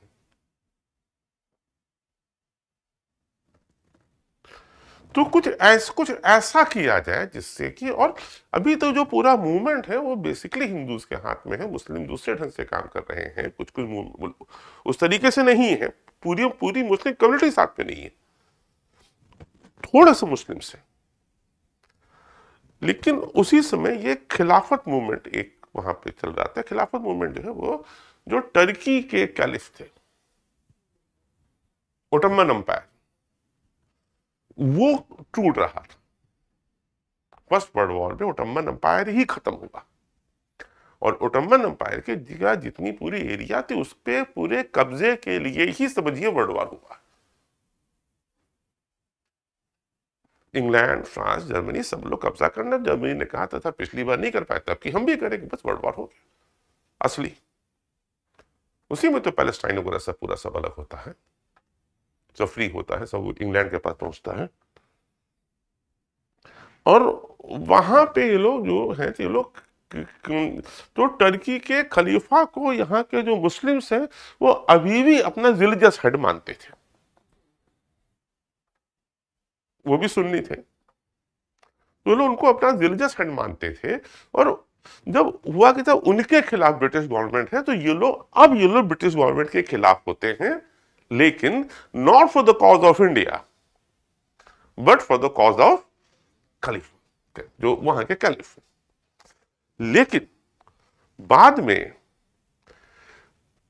जो अल तुर्क है, कमाल पाशा, जो वहां के लीडर होके आते हैं, जो मासेस के लीडर होकर के आते हैं, लोगों ने खलीफा के बजाय इनको सपोर्ट कर दिया।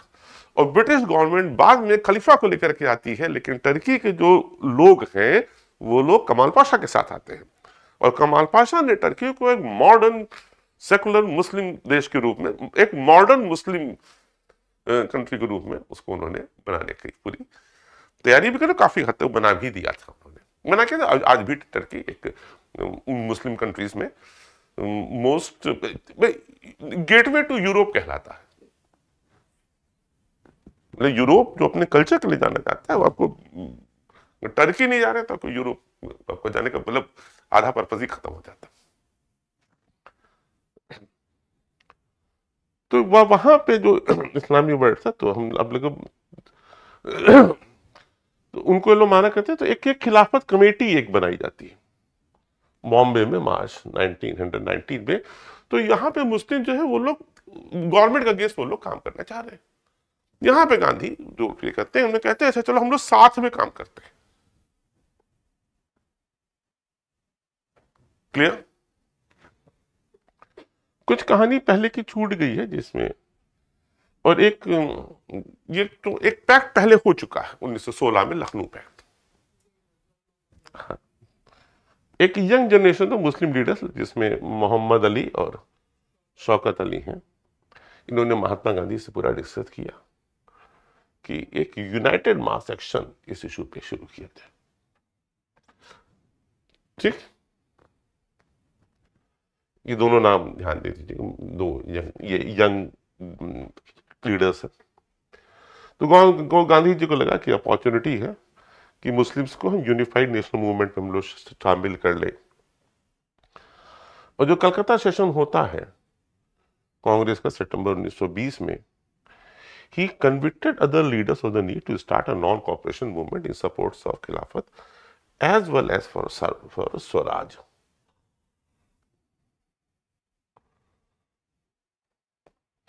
ये बेटा थोड़ा सा गांधी जी ने यहाँ पे बात तो कर लिया कि हम लोग साथ में, इन्होंने बाकी सारे लीडर्स को कन्विंस किया कि ये मूवमेंट हम लोग साथ में चलाते हैं, हम लोग खिलाफत मूवमेंट और स्वराज दोनों मूवमेंट हम लोग साथ में चलाते हैं। लेकिन गांधी जी का एक क्रिटिसिज्म इस बात के लिए जरूर लोग करते हैं कि उन्होंने मुस्लिम्स को ले तो आए लेकिन not for the nation making, religion ज्यादा इंपॉर्टेंट कर दिया। वो जो इल्जाम लगता है कि अगर लेके आना था आप उन सारे ग्राउंड्स पे लेके आप आइए ना, जो हमारी मतलब जो कॉमन हम लोगों की जो मतलब कल्चर है उसके लिए आइए, कंट्री के लिए आइए, साथ में सब लोग रहेंगे। यही सब बाद में पाकिस्तान की न्यू बन के तैयार होती है। बेटा सब एक दूसरे का इस्तेमाल कर रहे हैं, तो साथ में मूवमेंट को स्ट्रॉन्ग करने के लिए आप मुस्लिम्स आ तो गए, लेकिन वो आए हैं अपने रिलीजन के प्रोटेक्शन के लिए, और काम वो रिलीजन के नाम पे काम वो नेशन के लिए ही कर रहे हैं। ब्रिटिश गवर्नमेंट पे ही पूरा दावा हो रहा है। हाँ, फोकस रिलीजन है, यहां से मतलब रिलीजन को नेशन के ऊपर कर दिया। जब भी रिलीजन कंट्री से ऊपर हो गया, तो कंट्री ही हमारा रिलीजन है भाई, हम अपनी जान कंट्री के लिए देते हैं। तो लोग, आप लोगों से हम अभी बात कर रहे हैं, तो जो बेस्ट होंगे वो फोर्सेस को ज्वाइन करेंगे जिनकी जान की बाजी लगती है। निश्चय लायक आया था, कह रहा था कि सर जब तक हम लोग हैं तब तो आप लोग एकदम निश्चिंत रहिए सर, कुछ नहीं सर। भाई जो भी फाइटर पायलट कहते हैं सर, फाइटर पायलट सब संभालने के हम लोग काबिलियत रखते हैं। जब तक जिंदा आप लोग कुछ नहीं होगा, कंट्री एकदम सेफ हैंड्स में। बेटा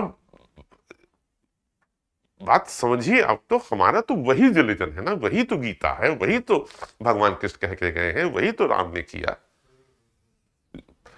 हम कंट्री, हमारा कॉन्स्टिट्यूशन ही हमारा धर्म है, हमारे वेद है। कंट्री सबसे ऊपर है भाई, हम लोग भारत माता बोलते हैं ना,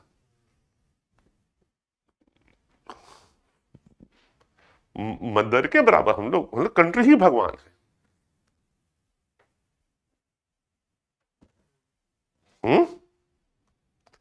एक बात को और भी ध्यान से यहाँ पे हम बात बहुत क्लियर एकदम कर देना चाहते हैं कि सर आप बात ग्लोबलाइजेशन की करते हैं और कहते हैं कि सब लोग बाहर पूरा वर्ल्ड एक हो गया है, चीजें में विरोध नहीं है।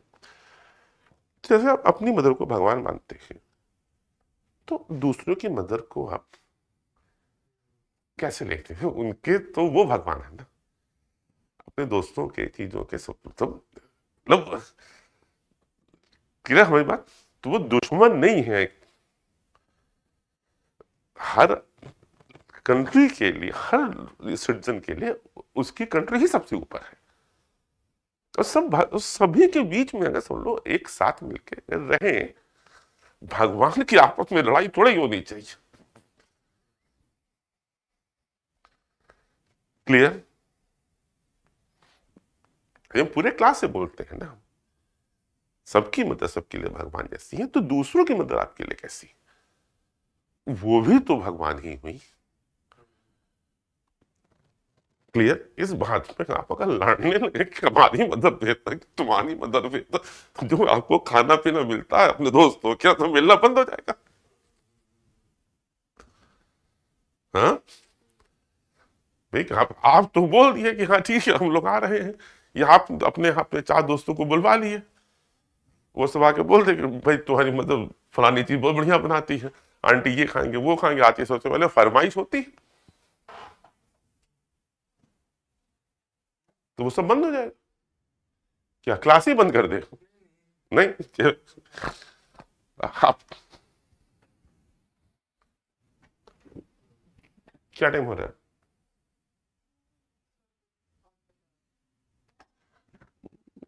मेरा कभी लगता है क्लास बंद करनी ही पड़ेगी, 8:50 हो गया है, ये लास्ट पेज है। हम्म, करा दे। हम्म,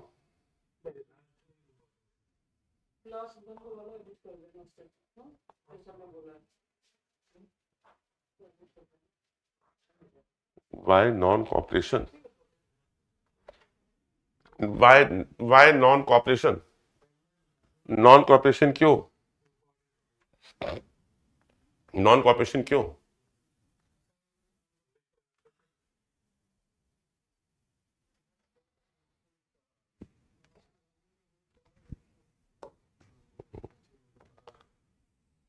ये सब बेटा सब, ये कोई इंफॉर्मेशन नंबर है,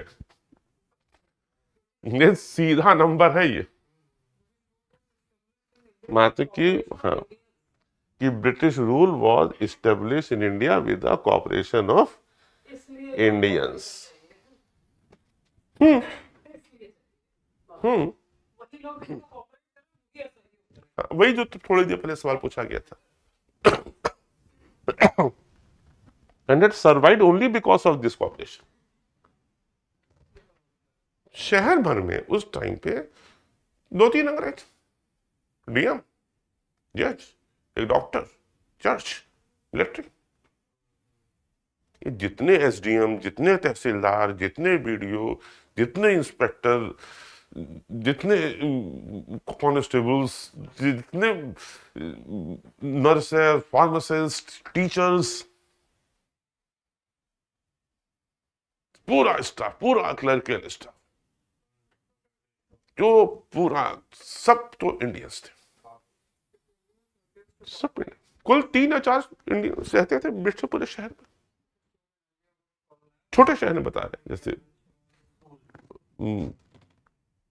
बस्ती है, सुल्तानपुर है, गोंडा है, बहराइच है, बक्सर है, आरा है, नागौर है, मतलब कोई भी जो भी छोटे छोटे शहर है, 4-5 लोग मिलकर पूरा शहर देख लेते थे। किसकी वजह से? इंडियंस की वजह से। तो अगर इंडियन रिफ्यूज कर दे कॉपरेट करने में, साल भर में खत्म हो जाएगा और स्वराज आ जाएगा। रिफ्यूज टू कॉपरेट,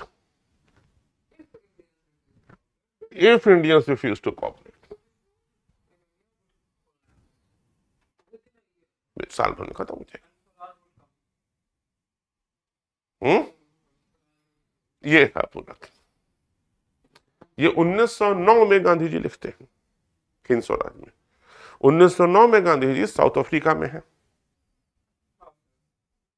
तो साउथ अफ्रीका में बैठ के वो इंडिया के बारे में सोच रहे हैं कि इंडिया से ब्रिटिश रूल कैसे खत्म होगा।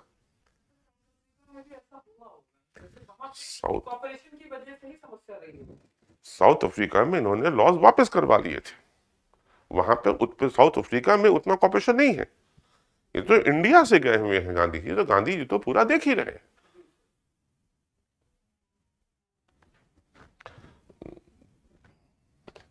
How did non cooperation become a movement. Non cooperation movement कैसे? Gandhi ji propose the movement should unfold in stages.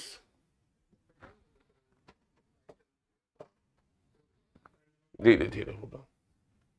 It should begin with a surrender of titles and a boycott of civil services. Army, police, courts, legislative councils, schools, foreign goods.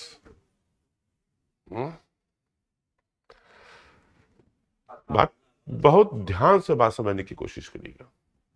सबसे पहले तो title वापस करिए. मतलब बड़े लोग.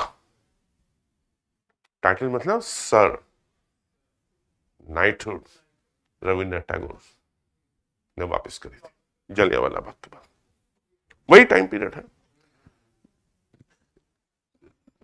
रविंद्रनाथ टैगोर ये लोग करके दिखा देते थे, तभी तो वो गुरुदेव हो गए ना. तब उनकी इस बात को भी हुआ तुरंत. भाई जब गुरुदेव ने कर लिया, उन्होंने करके दिखा दिया, भाई अब बाकी लोग भी कर दे. ठीक है. राजा, महाराजा, मानसिंह, जितने भी लोग थे, उन लोगों को टाइटल वापस करने की अपील हुई. और पहले बोलो, उसके बाद आईएएस अफसर रिजाइन करें.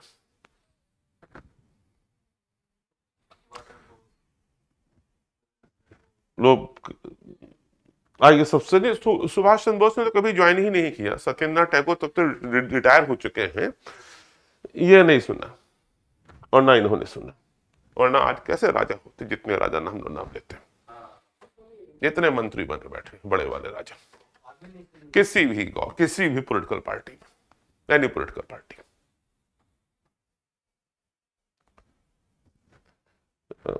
बैकआउट होते कोई बात से देख. ठीक. आर्मी,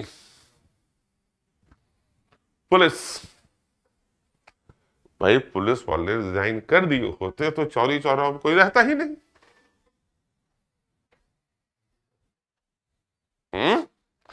आर्मी होती ही नहीं, सब लोग रिजाइन कर देते, हमें नहीं करना, अब क्या कर लेंगे.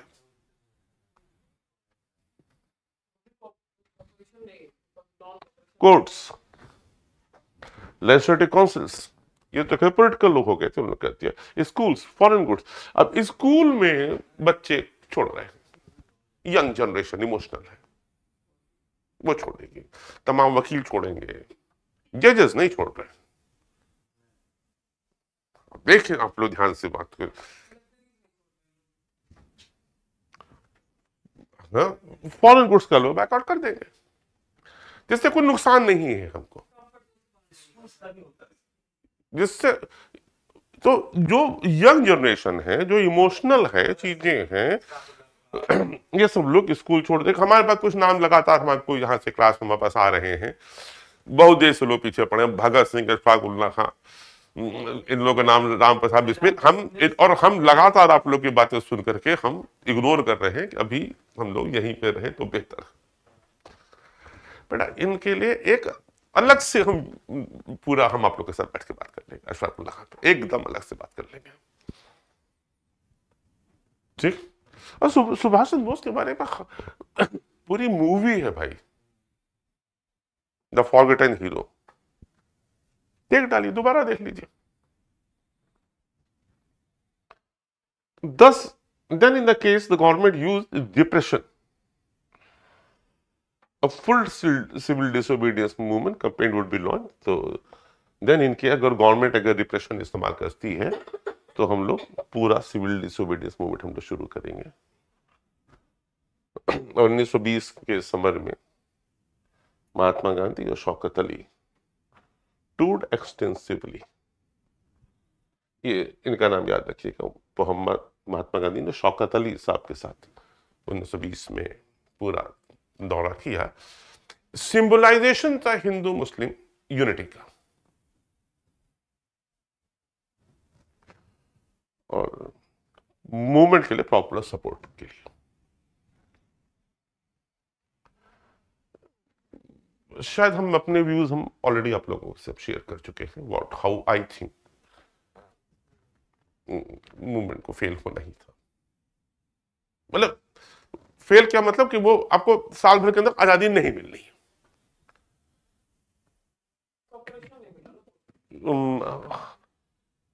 बेटा कॉपरेशन पब्लिक का मिला, जनरल लोगों का मिला, लेकिन जो जिनका चाहिए वो नहीं कॉपरेट करने को तैयार। वो लोग पावर में, दे वर एंजॉय पावर्स, वो तो सब तो रिप्रेशन में आ गए ना।